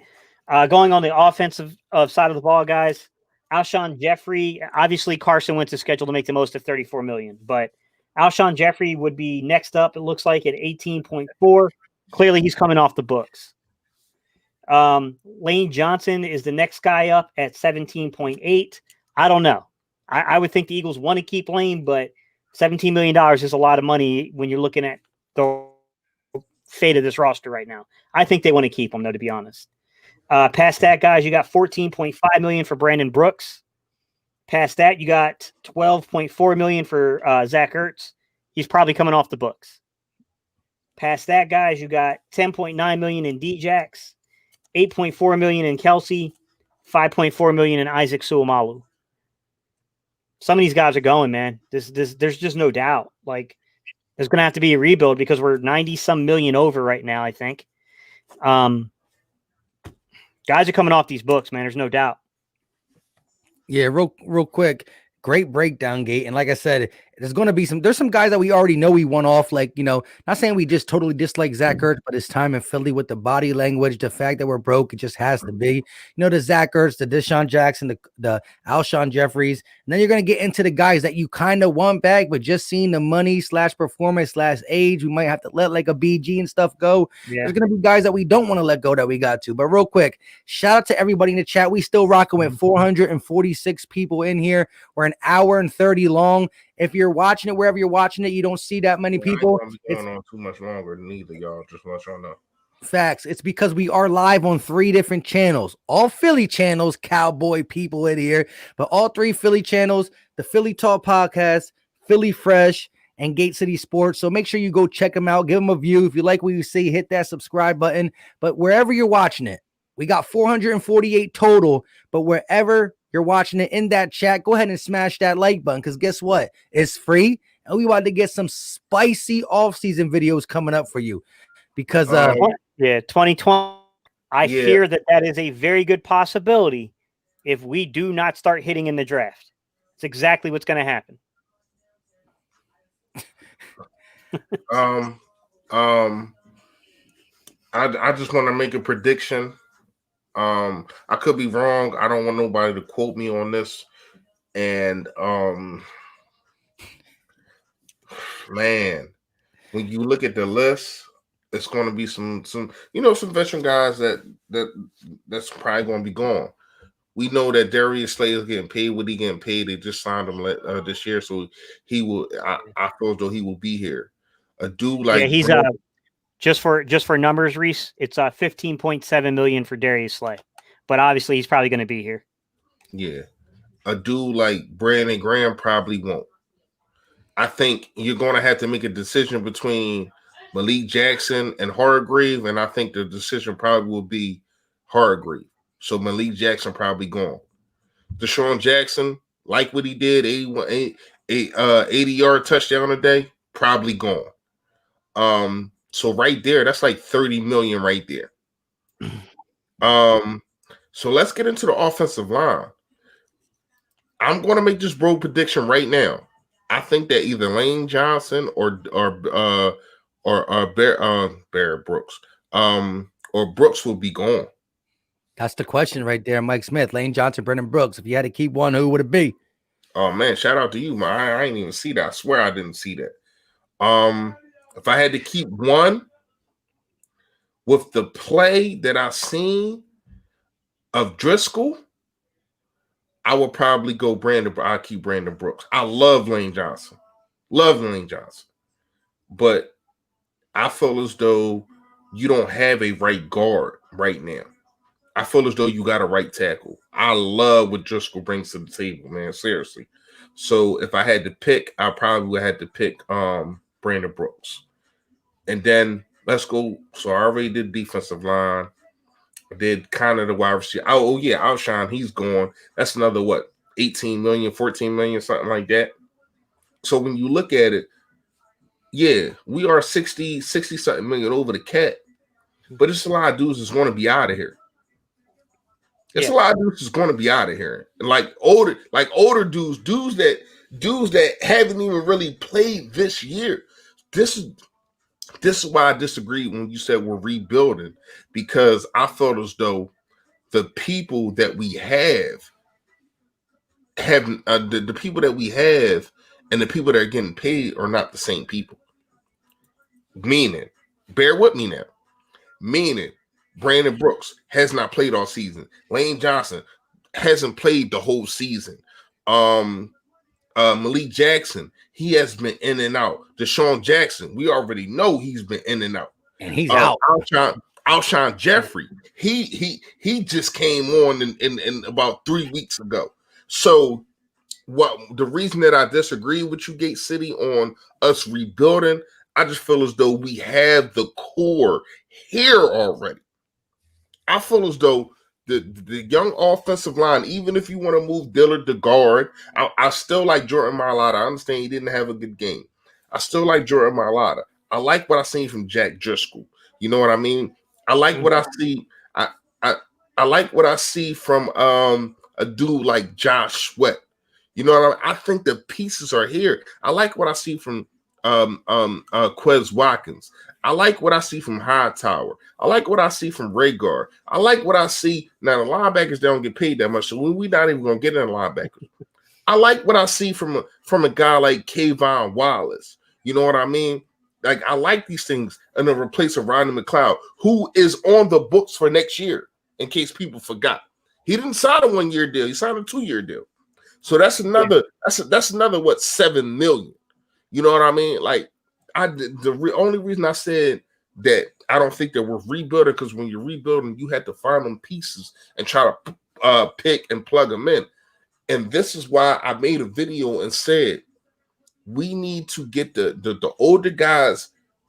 They need to sit on a pond, and we need to see what we got in these younger dudes, because we're not like even before this Washington video, even before this Washington game. Not Washington. Even before this Dallas game, we knew we wasn't winning the Super Bowl.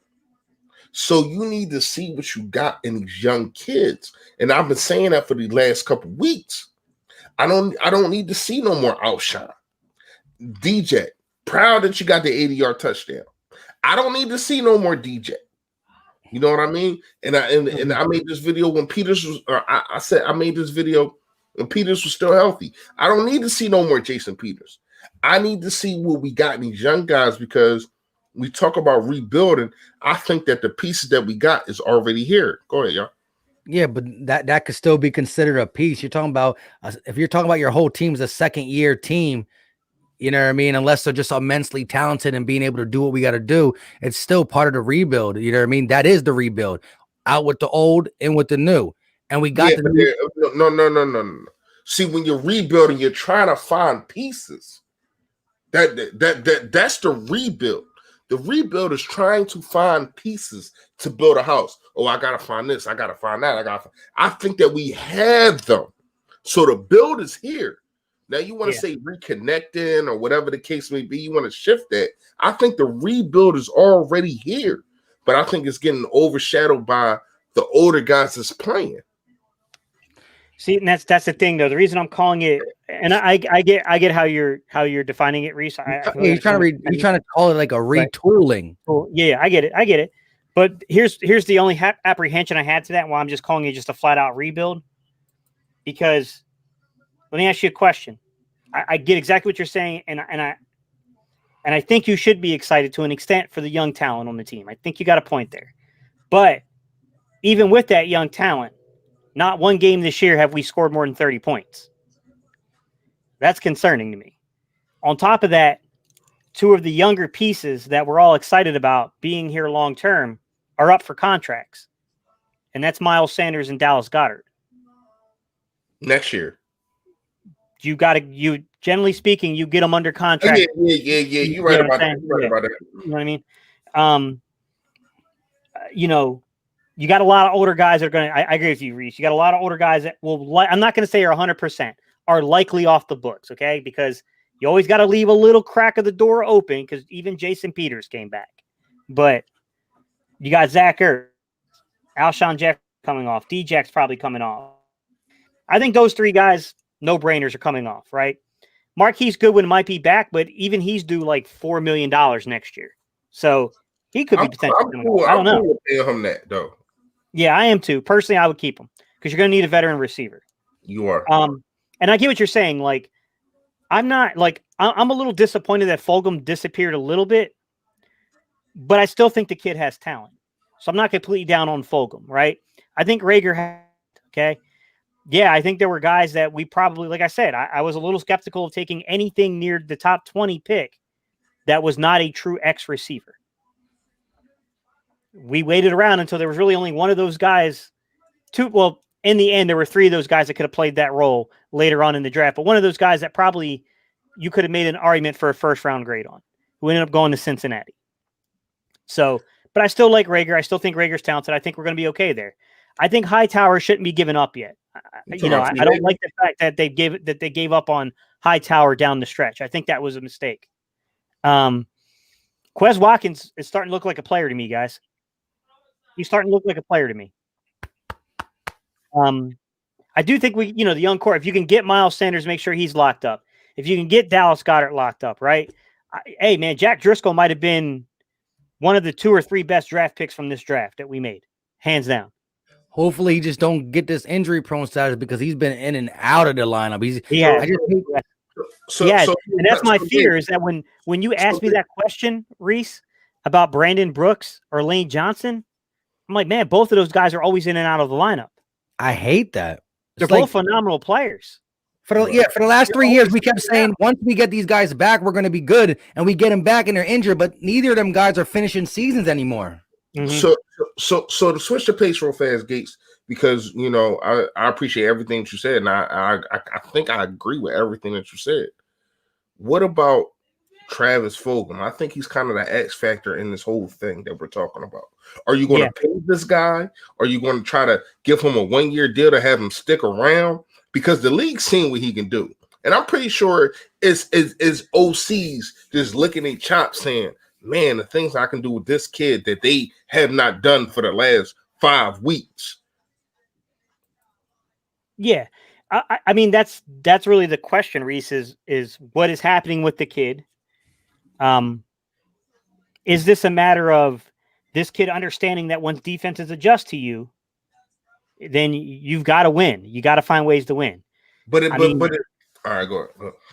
But I mean, to be honest with you, his snap count has gone down. The opportunities to make plays have gone down. And he did have a rough stretch there to where when he had opportunities to make plays, he did drop some, to be fair. He didn't always make the best of his opportunities, down the stretch here. But I still think there's obvious talent with Travis Fogel. I do think there's talent here. Now, Mike's not drunk, guys.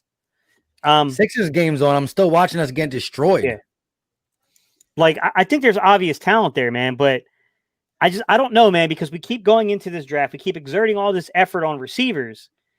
I agree that we need one, but I just think that we have way bigger problems. And I know that people are saying, like, well, you got Rager's really a number 2. And I agree. Rager's number 2. He's a flanker. He's a Z receiver. That's a number 2. Number 2s can be dangerous. I agree that outside of that, the rest of these dudes are like, they're 3s, 3 or 4s. But you know what? Teams win like that. They do. You don't have to have number 1s all the way across the board. We won like that. You can win like that. We won a Super Bowl like that. Alshon Jeffrey wasn't a number 1 receiver. Mm-hmm. He just was there the whole year. Yeah. And it also helps. That was my thing. Is I thought this year was the year that you had an opportunity. DK Metcalf was absolutely an opportunity in 2018 that we missed. There's no doubt about that. But we had another opportunity this year too to strike and hit a number 1, and we didn't strike and hit a number 1. Now, I will say this: Rager is not the same issue that JJ is. No, Rager's a good football player. Like, it's just that you could have gotten guys that would have had a better probably initial year. I'm not saying Rager could still turn out to be the better player than some of these guys. This is only year 1, but definitely like Justin Jefferson to me looks like a real Devontae Adams type player. I mean, he looks like he can have that kind of impact. I know that people can argue he's not being double covered. He's not getting teams number 1. I don't know, guys. I haven't watched that much film of him, whether or not to weigh in on that yet. I would tend to think that after he's roasting teams for 100 yards each game, teams have clearly must have adjusted somewhat. I mean, come on now. I think that's the best way to, sometimes when you just draft the best player available, even though, obviously if the best player available is like just say for some reason we were able to keep, which Gate kind of said we're not able to, but say we were able to keep all these D tackles, the best available D tackle, then you don't do that. But even if you're okay at that position, that's the way you make sure you hit on your picks, because best player available has a lesser chance to be what you call a bust. But what happens is when you try to find the best player available at your pick at a certain position, it might have been a big drop off. It might have been a draft where these 2 receivers are the top 2, but the third one is a huge drop off from them first and second. So you don't go best available wide receiver, and you just got to eat it at that point. So best available is the way to legitly stack your team with talent. That's the best way to do that. Yeah. I'm not saying you won't miss. You could still miss the best available. Look at some of these top 5 picks who become busts. You know what I mean? But it's the best way to go to not have a second round pick guy out of Stanford who, the Eagles were high on, but not many other were. Yeah, I mean, it's tough, right? Because like T. Higgins was the guy that I wanted. I mean, I was a huge Jalen Reagor guy. I was happy when we drafted him because I know that Jalen Reagor has talent. But when you were asking, like I told you, I said, man, something about T. Higgins just stands out to me.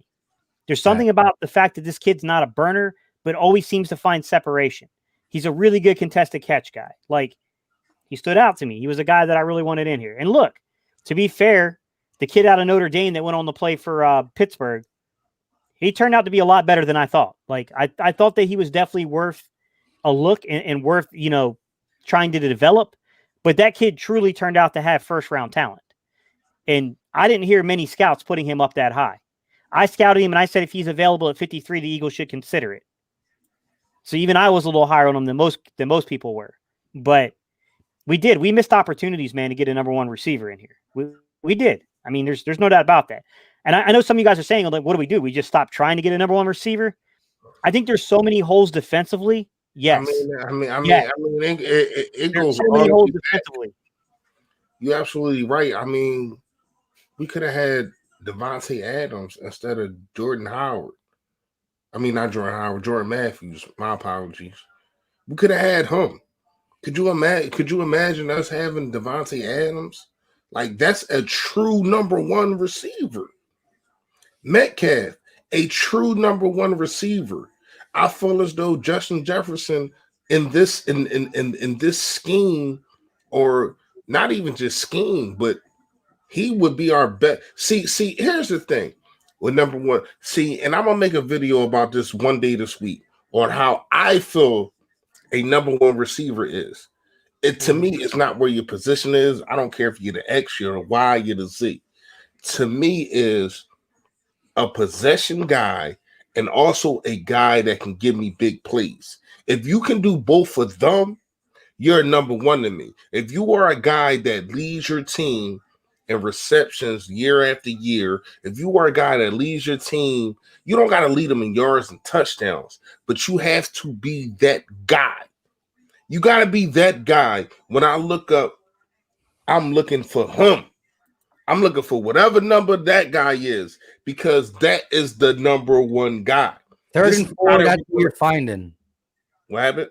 3rd and 4, you're looking at him. Exactly. And to me, that has been a tight end for the last 4 to 5 years. Zach Ertz. It's been Zach Ertz for all Carson's career, all Doug's career. Exactly. But you could have, it's so many times that you could have made a difference in that. You could have had a Metcalf. You could have had a Devontae Adams, who you picked Jordan. Well, like, I don't understand. How was your scouting team telling you to pick Jordan Matthews over Devontae Adams? I don't understand that. Like, how was your scouting team telling you to pick J.J. Arthur-Whiteside over DK Metcalf? I don't understand that. Like, and let's go back some. How in the hell is, and I'm going back a little bit, y'all bear with me. How in the hell is your team telling you to pick Freddie Mitchell over Ocho Cinco, who was Chad Johnson then? Like, I don't understand that. Yeah. Like this organization has failed at wide receiver for so freaking long. It's the reason why Harold Carmichael still leads the Eagles in everything. Dude ain't played in 38 years. And you know the crazy thing is, when he gets passed, it's gonna be by tight end Zach Ertz. That's what I'm saying. Like I don't understand that, man. This organization has failed at the wide receiver position for so long. It makes me want to freaking throw up. It's like bad. Seriously, bro. Like it's a shame, man. Like, do your and I'm saying this for whoever is going to be the quarterback for 2021. Do your quarterback a favor and start drafting a number one wide receiver. Because let me tell you this. If we are there and Jamar Chase or the dude from Alabama is there and you don't go pick them dudes, I'm not making another freaking video, dog. I'm not because it's just so simple, man. These are simple things. Now, what I can say, the Rhaegar and Justin Jefferson thing, I'm not too mad about that. I'm not mad about that. I get it. Justin Jefferson come on the scene. Now, here's what I can say. Justin Jefferson got to be able to be around a lot of talent. He had a number one, so he ain't have to be the number one. Rhaegar comes into a situation to where as though they're looking at him as the number one. You know what I mean? A lot of dudes are scheming for him because he got the speed and because he's probably going to get the most targets and all that. He didn't have a number one. So who knows if things to switch that Rhaegar doesn't have that kind of season. But when you look at how Justin Jefferson plays and you look at Rhaegar, it's like, damn, maybe we missed out. We don't know. Careers have to come into fruition. But I know for damn well, you missed out on Chad Ochocinco. I know for damn well, you missed out on DK Metcalf. You know what I mean? So when you look at these kind of things, man, we have to do better. And it's crazy that, and I don't know if y'all feel about this. I think Gate City, you kind of hit it on it earlier. But it's crazy. I feel as though our guys, our scouting team is doing better than our drafting team. Because when you look at it, you get dudes, and they might be 1 year pans or whatever the case may be. But you get a dude like Greg Ward, you get a dude like Boston Scott, you get a dude like Corey Clement. You know what I mean? Like the list goes on and on. The dudes that we get rookie free agents year after year. Even look at Travis Fogel, even though he was on a couple other teams. But you look at these kind of guys and you like, damn, you can get that guy, but why the hell can't you draft when it's your turn? Like, I don't know how y'all feel about that, but to me, it's frustrating, and to me, it all leads to Howie. It all leads to Howie. Because I think Howie is saying, "Oh, you scouted a guy named Boston Scott. I don't give a damn. Go ahead. I got my draft picks. Oh, you scouted a guy named Travis Fogel. I don't give a damn. I drafted 4 wide receivers, and Travis Fogel had done better than all of them this year. You know what I mean? You drafted. You looked at a guy in Corey Clement. I don't give a damn. I picked up LeGarrette Blount. You know what I mean? I'm a trade for Jay Ajayi. I don't give a damn about them. And dudes are making them and bringing them on a practice squad. And now when backs against the wall, ashy knuckles, and these guys got to play, it's like, damn, you had this dude? Because I'm not going to lie to y'all. I don't know how y'all feel about this. I feel as though Holyfield is going to lead his team and go somewhere and flourish. I don't know, because I looked at his tape at Georgia, and I like what I seen. I feel as though this guy's a power back that we needed really this whole year, but we did not utilize him. We didn't utilize him last year neither. This guy just been sitting here. Somebody's going to pick this dude up, and I feel as though he's going to flourish. Look at Mostert. Look at Mostert. You know what I mean? A guy that we had. He comes in 2 years ago and just has, the year of his life. Yeah, but to be honest, so far any running back in that Kyle Shanahan system was balling out, from Breida to Mostert to McKissick to. But none of them was doing what Mostert was doing, bro. Mostert was balling more than any of them dudes. I get what you're saying, Mike. You're right. It might be the scheme, but none of them dudes was, and then that offensive line definitely was legit too. But none of them dudes was balling by like how Mostert was balling. We got kind of good stuff, man. Because I'm not down for wasting another high pick on a receiver. At some point, you got to develop what you got. Like, you just do. I mean, we spent, like, JJ's probably he's probably gone. I can't see that working back out. It's nothing against JJ. I think if JJ was in a better situation, he may at least been serviceable. Never would have earned that pick, though. I don't think he would have ever been worthy of that pick. But it's a bad situation we got ourselves into, man. Because at this point, there's so much that has to be rebuilt. And I know guys are saying, like, well, Ray doesn't look as fast as we thought he was. He's as fast as we thought he was, guys. That's not what's going on. What's going on is just, you got to give people time to develop downfield. What Rager was really good at is selling double moves. That takes time to develop, and you got to be able to hold up for that to happen. We also don't run a lot of. He better at the high point for how small he is too. Yeah. Mike, can you bring up V update real fast? V update 953. 954, sorry, because this is something that I tend to try to leave away because I already know why I call this dude this and what I call him. But this is another guy, man. This is another guy when we talk about AAA Alligator Arms Aguilar, who left this situation and left this organization and went somewhere and did something. And maybe it was us. When I say us, I mean in a fan pressure and a dude saying I was catching kids out the burning building. Unlike Aguilar, we all know that. You know what I mean? But still, are you putting this guy in the best situation for him to flourish? Because over there in Oakland, the dude just had 155 yards. Yeah, they're definitely we can use that right now. Definitely using him in better situations. I will say this, like I said, you really can't. The Eagles have a lot to work on. Like you said, we can't trust anybody in the staff really to develop this talent because we've been seeing talent sit on the bench. Shout out to Greg Ward Jr. because every game his route running gets a little bit better. And I'm not saying he's comparable to anybody else. I'm just saying he sat on the bench for someone who was less talented. Well, maybe not less talented, but not being productive, let's say. It comes down to we just need to figure some things out. And it's not just some, it's a lot. But players, coaches, all this stuff, it's going to be hard to get it all done in 2021 because we have so many people who should be fired, but I don't know if it's going to go that far. Sometimes it takes more than just a horrible season to get rid of these guys, which I don't understand, to be honest.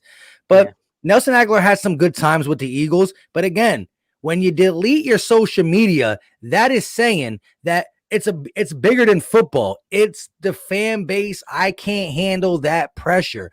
If he's just stinking it up, don't delete his don't delete his social media. Well, then it's like, man, scheme's bad, he's bad, something's bad, but it gotta go. But when you delete your social media and you just can't handle it, and it's just what we do. And again, even other fan bases that bang on their players, it just so happened that a guy who was doing something like Fresh said, saving these kids, he happened to say that because he's a Philly fan, and that went viral million times deep. So it's not just like, well, the Giants have a bad fan base or Las Vegas has some mean guys there, or Denver's pretty tough. This thing went viral. We broke him. Yeah, I mean, the thing with Aguilar, though, didn't everyone kind of call that one out, though, and said that, look, Aguilar doesn't lack talent. Aguilar's issue was never talent; it was mental. It was something going on within his head. I mean, I ain't Aguilar, everybody, but the cerebral. You know what I mean? We can see in 2017, the kid was a legit threat. I mean, he was eating people up when they focused on Alshon. Aguilar was just eating you up across the middle. I mean, Aguilar used to be a really good deep slot player for the Eagles, and then, like you said, Mike, I mean, pressure got to him. But I mean, look, playing in Las Vegas where you don't really have a traditional fan base there, there's really no one in the stands right now. Like, that might be playing a role too, man, because I don't think the pressure is quite there. Plus his contract. Like in Philly. Huh? You're talking about with the Eagles after getting all this dirt thrown in his name, he was making $8 or $9 million with the Eagles. He's making money. He's making $800K with the Los Angeles Raiders, the Las Vegas Raiders. So $8 million. 800K is a big difference. So he's trying to get 100K for every touchdown. Yeah. So what he's trying to do is trying to say, I have to play good to get another payday. Yeah. I get that, but sometimes it's just a change of scenery. Bleeding Green from Texas. Here's what I can say. I don't want Chip Kelly back as an OC, but when you look at it, he know how to draft. Other than the Marcus Smith pick, let's talk about it. Really, all of them guys that we won a Super Bowl with was a bunch of plug-in players that Howie Roseman plugged in and he hit on with the Patrick Robinsons, the LeGarrette Blunts, and a lot of them other dudes. But the core, they was really Chip Kelly guys. You talk about Nelson Aguilar, Fletcher Cox, Zach Ertz, Lane Johnson. I mean, Jason Kelly. I mean, the list goes on and on. That team, the soul of that team was Chip Kelly guys. That's one thing I can say that this dude did. He even getting rid of, even after getting rid of Shady, after getting rid of Deshaun Jackson, after getting rid of I can't remember his name, man. The other Macklin, even after getting rid of them dudes and keeping a Raleigh. Oh my gosh! But anyway, even after doing that, even Nick Foles is a Chip Kelly guy. You know what I mean? So when you really break it down, man, Not the second time though. You said what? Not the second time. We brought him back. No, he drafted him, bro. I'm talking about his draft. I'm talking about his draft picks. I ain't talking about him breaking. I'm talking about his draft picks. That was it. That was it. Chip Kelly drafted Nick Foles. I'm talking about his draft guys. But then plug and play guys were huge too, though. Like you said. You said what? The plug and play guys: Chris Long, Patrick Robinson, the core was.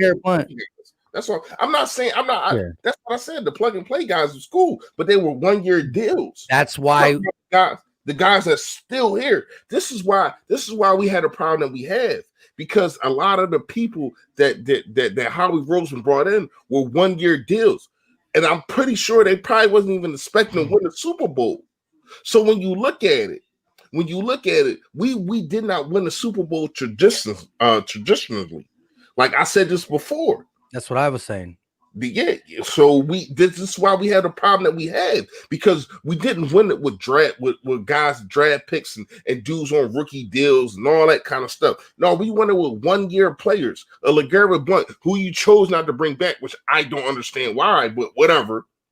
A Patrick Robinson, you let him go. You know what I mean? Like when you really look at it, and then you outshine to this contract who we got to suffer for right now. You know what I mean? So when you really look at it, a Torrey Smith 1-year deal, like everybody was a 1-year deal. Yep.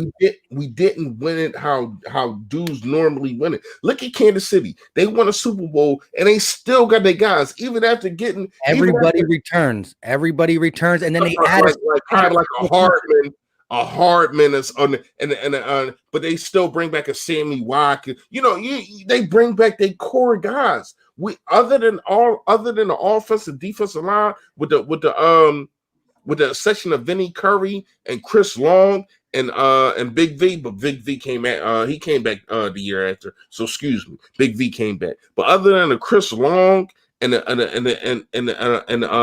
Vinny Curry, like our lines came back, offensive defensive line came back, but the skill position did not.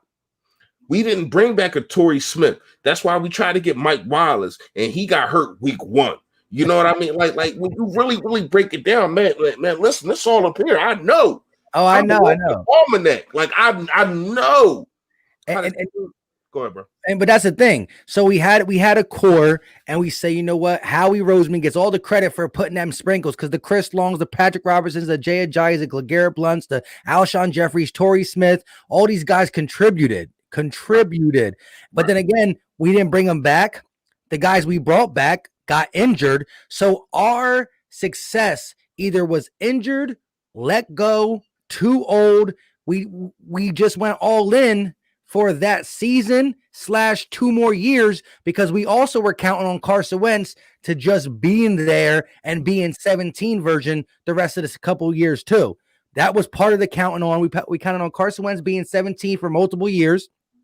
We counted on us keeping them couple guys being Alshon, and that's pretty much really all we kept. You know, Nelson Aguilar was taking a bigger step to maybe let go of Torrey Smith, but we banked on that stuff. And then any other picks we picked up, the Malik Jackson didn't play. Deshaun Jackson didn't play. These guys that we banked on to try to repeat, maybe I can get some more at the end of their career, play for 2-3 years and give us another run. All that failed. It failed horribly after the first success. It failed the second time. And now we're broke, and we need to start hitting on our drafts from here on out. So you can be like the Chiefs, who win or lose, they bring it back. Baltimore, win or lose, they running it back with that core because they're all homegrown people. How was letting go of LeGarrette Blount the right decision? We've been looking for a power back really ever since. I mean, we got Jordan Howard, but he didn't pan out. Josh Adams didn't pan out. So what power back have we really had since like LeGarrette? Do you know that LeGarrette Blount is the only player for the Philadelphia Eagles to score in all 3 of the playoffs in the Super Bowl? I mean, all 2 of the playoffs in the Super Bowl. He was the only person to score in the Super Bowl. The only person. So for you to say that and on just being and for him to actually say, you know what I mean, him being with the Philadelphia Eagles, that was the best season of his career after winning the Super Bowl with the Patriots the year before, and to come to this team, and he was so you can actually see it in his face. You can see how like I understand it was because of winning. Winning cures a whole lot. Winning when you're winning, you down look a lot of things. You know what I mean? And when you look at LeGarrette Blount, it seemed like he was the happiest he ever been in this freaking life. I don't know the man personally, but when you like you can literally see how happy he was to be on this team.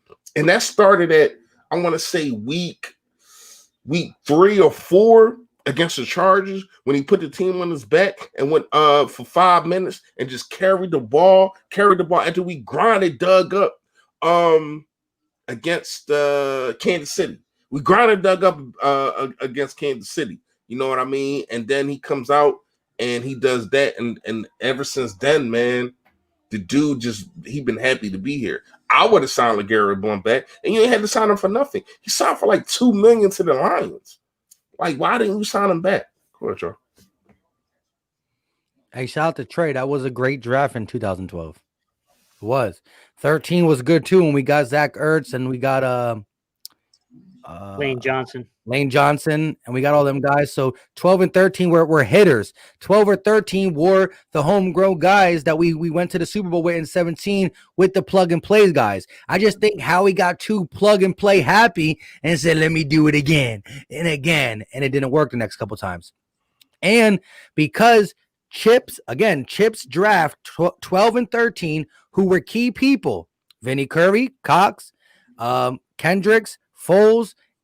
You got 13 being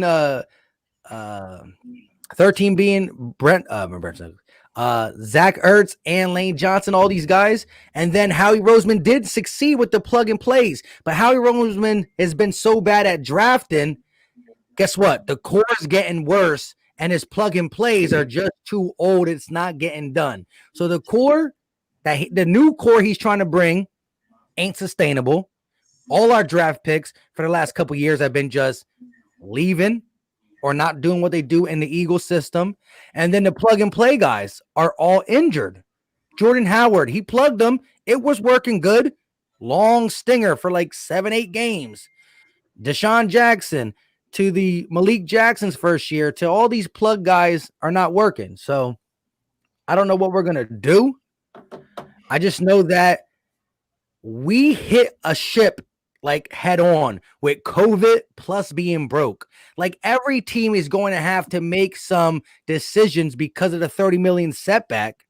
But you're talking about that on top of just everything coming into all this buildup after the Super Bowl was to be our window was 18 season, 19, 20. And we were going to be in trouble here. But Howie's thinking my plug and plays, my contracts that I'm only just backtracking. Oh, let me renegotiate you. Okay, you don't get paid 17, 18, 19. You're going to get your big money in 20. Like we did too much pushing the goalpost, and we kept being injured. And we're like, one more season, we got to get healthy. We got to get healthy. And it might have been if we were healthy, but it didn't happen. Yeah, so I mean, on the topic of Chip Kelly, I saw you had asked me a question about it. I mean, my insights to Chip Kelly are this, and look, sports science and nutrition, I think Chip Kelly was ahead of the game. I think he was very innovative there. I got to give him props. I got to give him credit. I think some of it is BS. You know, the whole shake thing and all, like unless you're taking blood, unless you're getting blood drawn from these guys like on a monthly basis and seeing what they're deficient in, like I don't know the extent that they were taking it to, but I mean, whether it was a placebo effect or not, it worked. The RPO offense, Chip Kelly was really the first one I saw in Philadelphia start really implementing heavy RPO. Before Chip, I always remember that really being kind of a knock on coaches, saying like you couldn't run a pro system. You're running college systems. So, I mean, you got to give him credit for those type of things, but I think he was an egomaniac. And I think I got him in trouble. Yeah.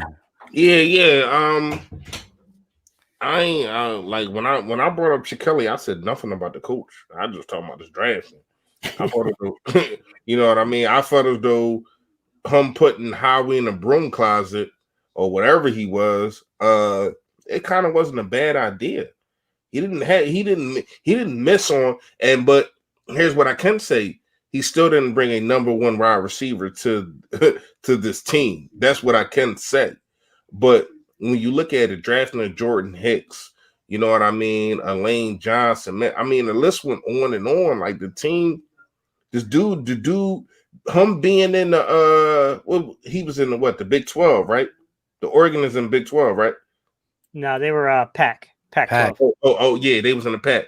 All right, but him being there, he knew talent. He knew talent. That's let me just say this though, real quick, Fresh. Sorry, but you're right. But if we would have allowed Chip to do that trade that he was going to give away everybody, including Fletch, for Mariota. Yeah, I don't know if that's true. I don't know if that's true, man. I don't believe that. I don't know, but yeah, I don't believe that. Yeah, that was a lot. Like he can't be that dumb. That's his guy though. Like when you coach a guy in college, you really think like, dang, we were good in college. He was good in college. I was good with him. But to give up Fletcher Cox, like, no, I ain't know. No, I don't see that. I hear you. But with that being said, we at 2 hours and 11 minutes. Shout out to everybody. I told Philly Fresh when I was doing my play-by-play, I was like, yo, I can't go on post game. And then I said I can go on, but it's going to be short. Well, I lied, and now I'm in big trouble. Like, no. You in big trouble. I'm in big trouble, man. I'm supposed to have been out of here. Keep messing with you people, man. Exactly, right? But yeah, man. Shout out to everybody in the chat. We still got 375 people in here. Wherever you're watching it, smash that like button. 2 hours and 12 minutes of post game. Pretty much, we were so destroyed on the game. We pretty much told you all the videos going up to January, February, March. You know what I mean? We already know who we're drafting and everything. I'm just kidding.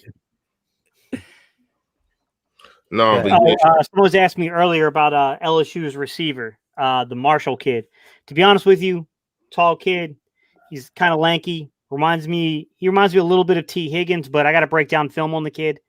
It's hard at this point without seeing at least 20, 30 hours worth of film on him to really feel confident in giving you any kind of solid projection there, guys. So I'm going to watch film on him. I'm always going to be looking for like value receivers, but I don't know, man. I'm a little iffy on letting this organization try to draft first round receivers, man. Me too, Tone. Shout out to Tone the Shills, man. 199 super. Yo that, man. What's going on, Tone? I'm sick too, bro. I need a thermometer. I need one of them new thermometers that they got put on your head before you even go into the joint with the trigger on it. Seriously, man. Like I'm sick too, bro. But at the same time, man, we're starting to see. To me, it's a gift and a curse because from what I have been saying since around week 1 about Doug, I think you're finally starting to see it because it's with another quarterback. You know what I mean? Because a lot of the things that people was blaming the other quarterback for, we starting to see. We starting to see the same things, and they are not changing. Now they did change last couple weeks. But once people started getting adapt to you and started getting adapt to your play scheming and what you and Jalen Hurts want to do, you had no answer to switch it up. You had no answer. And I got a problem with that. Hey, Mike, Edwin, are you talking about Terry from FSU? I'm familiar with him. He's very fast, but I can't stand FSU, man. I'm an NC State guy. They're almost as bad as the Bones in Clemson. Hey, Tone, Tell Notion I'm whooping his ass on I'm whooping his ass on fantasy football too. Tone, get it. There you go. Hey, shout out to Mike Smith. He said, shout out to your wives or girlfriends and just the family or whatever we got to do, how we put it on the back burner for a 4-10-1 team. That's what we do. We still put the family on the back burner or duties on a back burner for the Eagles culture. That's what we do, man. I mean, Gate, how was your Christmas? Did you get a Christmas gift after that long not wrapping gifts since? Yeah, man, she got me a picture of no, I'm joking. Howie Roseman. Man, I don't know. How was y'all's day, man? Mine was good, guys. I ain't do much, man. You know, I just buy for the niece and stuff now, man. I don't really buy for myself. Bro, I got like so much. I brought for 4 kids, wife, and then I took care of my just too much. I'm broke. Broke. Yeah, you know, I don't celebrate. You know, me being Muslim, I don't want to get down.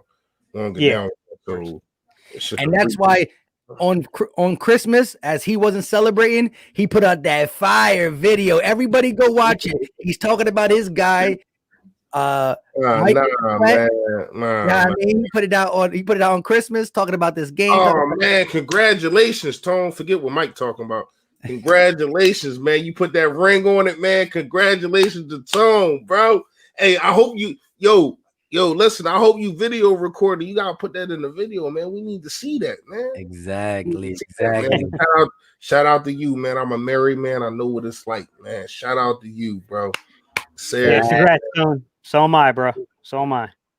You sound wait. Why you sound stressed when you say hold on? I'm not happily. She might be watching. Yeah. But yeah, shout out to everybody in the chat. We still got 315. Wherever you're watching it, go ahead and smash that like button if you haven't done it. And make sure you check out everybody on the panel, including my guy, Tone Shields II, who actually has an Eagle content, who does Eagles content himself. Tone Shields II. All you gotta do is type that into the search bar. Check it out. Watch a video. If you like what you see, hit the red button. Same with my guy. Hey. Philly Fresh, Gate City Sports Channel, and you already know. Go ahead. BMO Philly.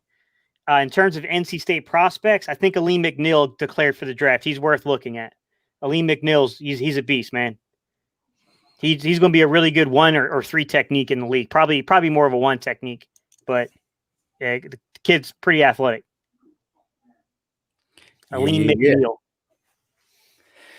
Listen, and if you listen. Definitely check everybody's channel out on the panel if you haven't done it already, especially when it comes to the off season, you know, to cheer Eagle fans up. We're going to have some in-depth. Gate City has some really good breakdowns. I'm going to do some myself, but Gate City's going to tell you what the receiver's favorite sneaker is. He'll get that deep in depth. So go ahead and check these draft profile videos we're going to have out. We're going to have a lot of fun because it looks like we're going to get a top 7, top 5 pick. It looks like. I don't know. Until next time, though, Fresh, you want to come back on real quick just to say peace? Hold on. Yo, that what's going on, man? Yo. He's about to do a whole other video now. I mean, we took the loss, man. But I appreciate it for all of y'all being ahead, man. Letting us vent to y'all, man. Y'all vent with us, man. It is what it is. Man, I still think, man, you already know how I feel. I feel as though it's on Doug to me, man. It's on Doug. So things got to change, man. And we going to get into it all this week. I'm pretty sure Gate City and also Philly Talk Podcast, aka Philly Mike, they going to get into all 22. I'm going to get y'all to all 22 me. I'm going to tell y'all what I see. You know what I mean? I'm going to tell y'all the real. I'm going to tell y'all the raw. And they going to tell y'all the same thing. But at the same time, man, this loss hurts. It hurts. No pun intended. You know what I mean? But seriously, man, already? No. This Tone, man, I was congratulating him. All right, my bad. I see. Hey, shout out to my guy Tone. Shout out to you. What's good, man? I was just congratulating him, but yeah, man. But seriously, man. This loss hurts, man, and it's because it's against Dallas. But man, it's time to start looking at the off season. It's time to look at who we want to bring back, and then we going to get into some of them things. I think that us three we need to sit down and talk and try to do something different. We'll talk off camera and see what we can do. But yeah, it's off season time to me, y'all. Y'all already know what it is. Stay Philly, stay fresh. Yo, that. All right, Dan, so some of y'all in the chat asking what my channel is. It is Gate City Sports Talk. Just type in Gate City Sports, guys. I'll pop up. Man, look, it's off-season mode. Fresh said it, bro. This is off-season mode. It's off-season mode, guys. Like, it is what it is. I don't think it's in our best interest to win next week, but hard to go into any game and not want to win the game. I'm just going to be honest with you. We got a lot of cap. I'm going to be covering the cap stuff, guys. I'll still do some film breakdown for you guys, but as we look at this cap situation, there's a lot of big decisions coming up. A lot of things that got to happen, guys. So I'll get you guys some cap videos. I'll do a little film study for y'all this week. I'm sorry, man. I took off pretty much the whole week. I just didn't think, with Christmas and stuff, guys, I was like, yeah, everybody's going to be with their families, and I don't want no one's wives hitting me up on YouTube talking about stop posting on Christmas. So I ain't post. Facts. But, I'll be back this week. Yeah, the day before Christmas, I dropped my Jalen Hurts all 22 film breakdown, and then the day after Christmas, I did my preview for the Cowboys game. I talked about them getting takeaways, and they took the ball away from us a little bit more than I wanted to. Look, it was a tough loss because I do the play-by-play, and the chat be keeping it funky, and they were coming in like, yo, the Washington football team is down 20-3. We're up 14-0, 14-3. Everybody's going wild, and then boom, reality just smacked us in the face, and we realized it's time for the offseason. So it is what it is. Can't hate. But as Gates said, I will be doing some, as much as the draft videos I did before last offseason. I was a little bit different when it comes to being able to have graphics on my videos and stuff like that, but I still try to give you the best ability I can. And we got a lot to talk about. All three channels will be going off when it comes to draft videos, blame videos. I already talked to 500. I think that like all five of us, we should get in on the whole draft thing, the draft board and all that kind of stuff, man. I ain't talked to LB yet, but I'm conversating with 500 about it, man. He all on deck with it. So let's do it. I'm pretty sure y'all is too, you know what I mean? Yeah, of course. Us doing a whole draft board or whatever the case may be, because you already know what we did at the end of the season with the draft and all that. I think that was dope. But yeah, that's what it's looking like we talking about right now. You know what I mean? Yeah, absolutely. It's a shame, but it is what it is, man. Go ahead, Mike. My bad. Hey, nah, you good. You good. The worst part is, man, we got one more week until we got to start looking at these Saturdays again, man. Exactly. The Hey, Saturday. I'm ready, man. I'm ready, man. If the day one's still in here, y'all know what them Saturdays be like, man. Y'all already know, man. Shout out to y'all. Y'all used to hold it down in that joint. Facts. The off-season Saturday live streams. Oh, yeah, we're going ready for the marathon, gentlemen. Right, we're going to Mike to sing the Philly chant and all the Eagles chant and all that. Yep, I'll make. Yeah, look. At the end of the day, though, I'm a little bit more comfortable with my people now. I won't be as embarrassed, so I'm cool. I redeem myself. But yeah, with that being said, shout out to everybody. Still 242 rocking with us when we're saying our goodbyes. I appreciate you guys 100%. I wish the Eagles appreciated us and got a dub for us, but it is what it is. Off to the off season. I wish they appreciated us and hired us. We know what the hell we talking about. Exactly. Until next time, I go by Philly Mike, and this is Battle Birds Podcast. We got Gate City Sports Talk. That's how they got to find you, right? Yeah. Because you always just put Gate City Sports, but it's Gate City Sports Talk. You can type in channel or talk, it'll pop up. All right. Yeah, you should be known now that Gate City should get you almost. Yeah, pretty much. Really fresh and the Philly Talk Podcast. Until next time, you guys know what time it is.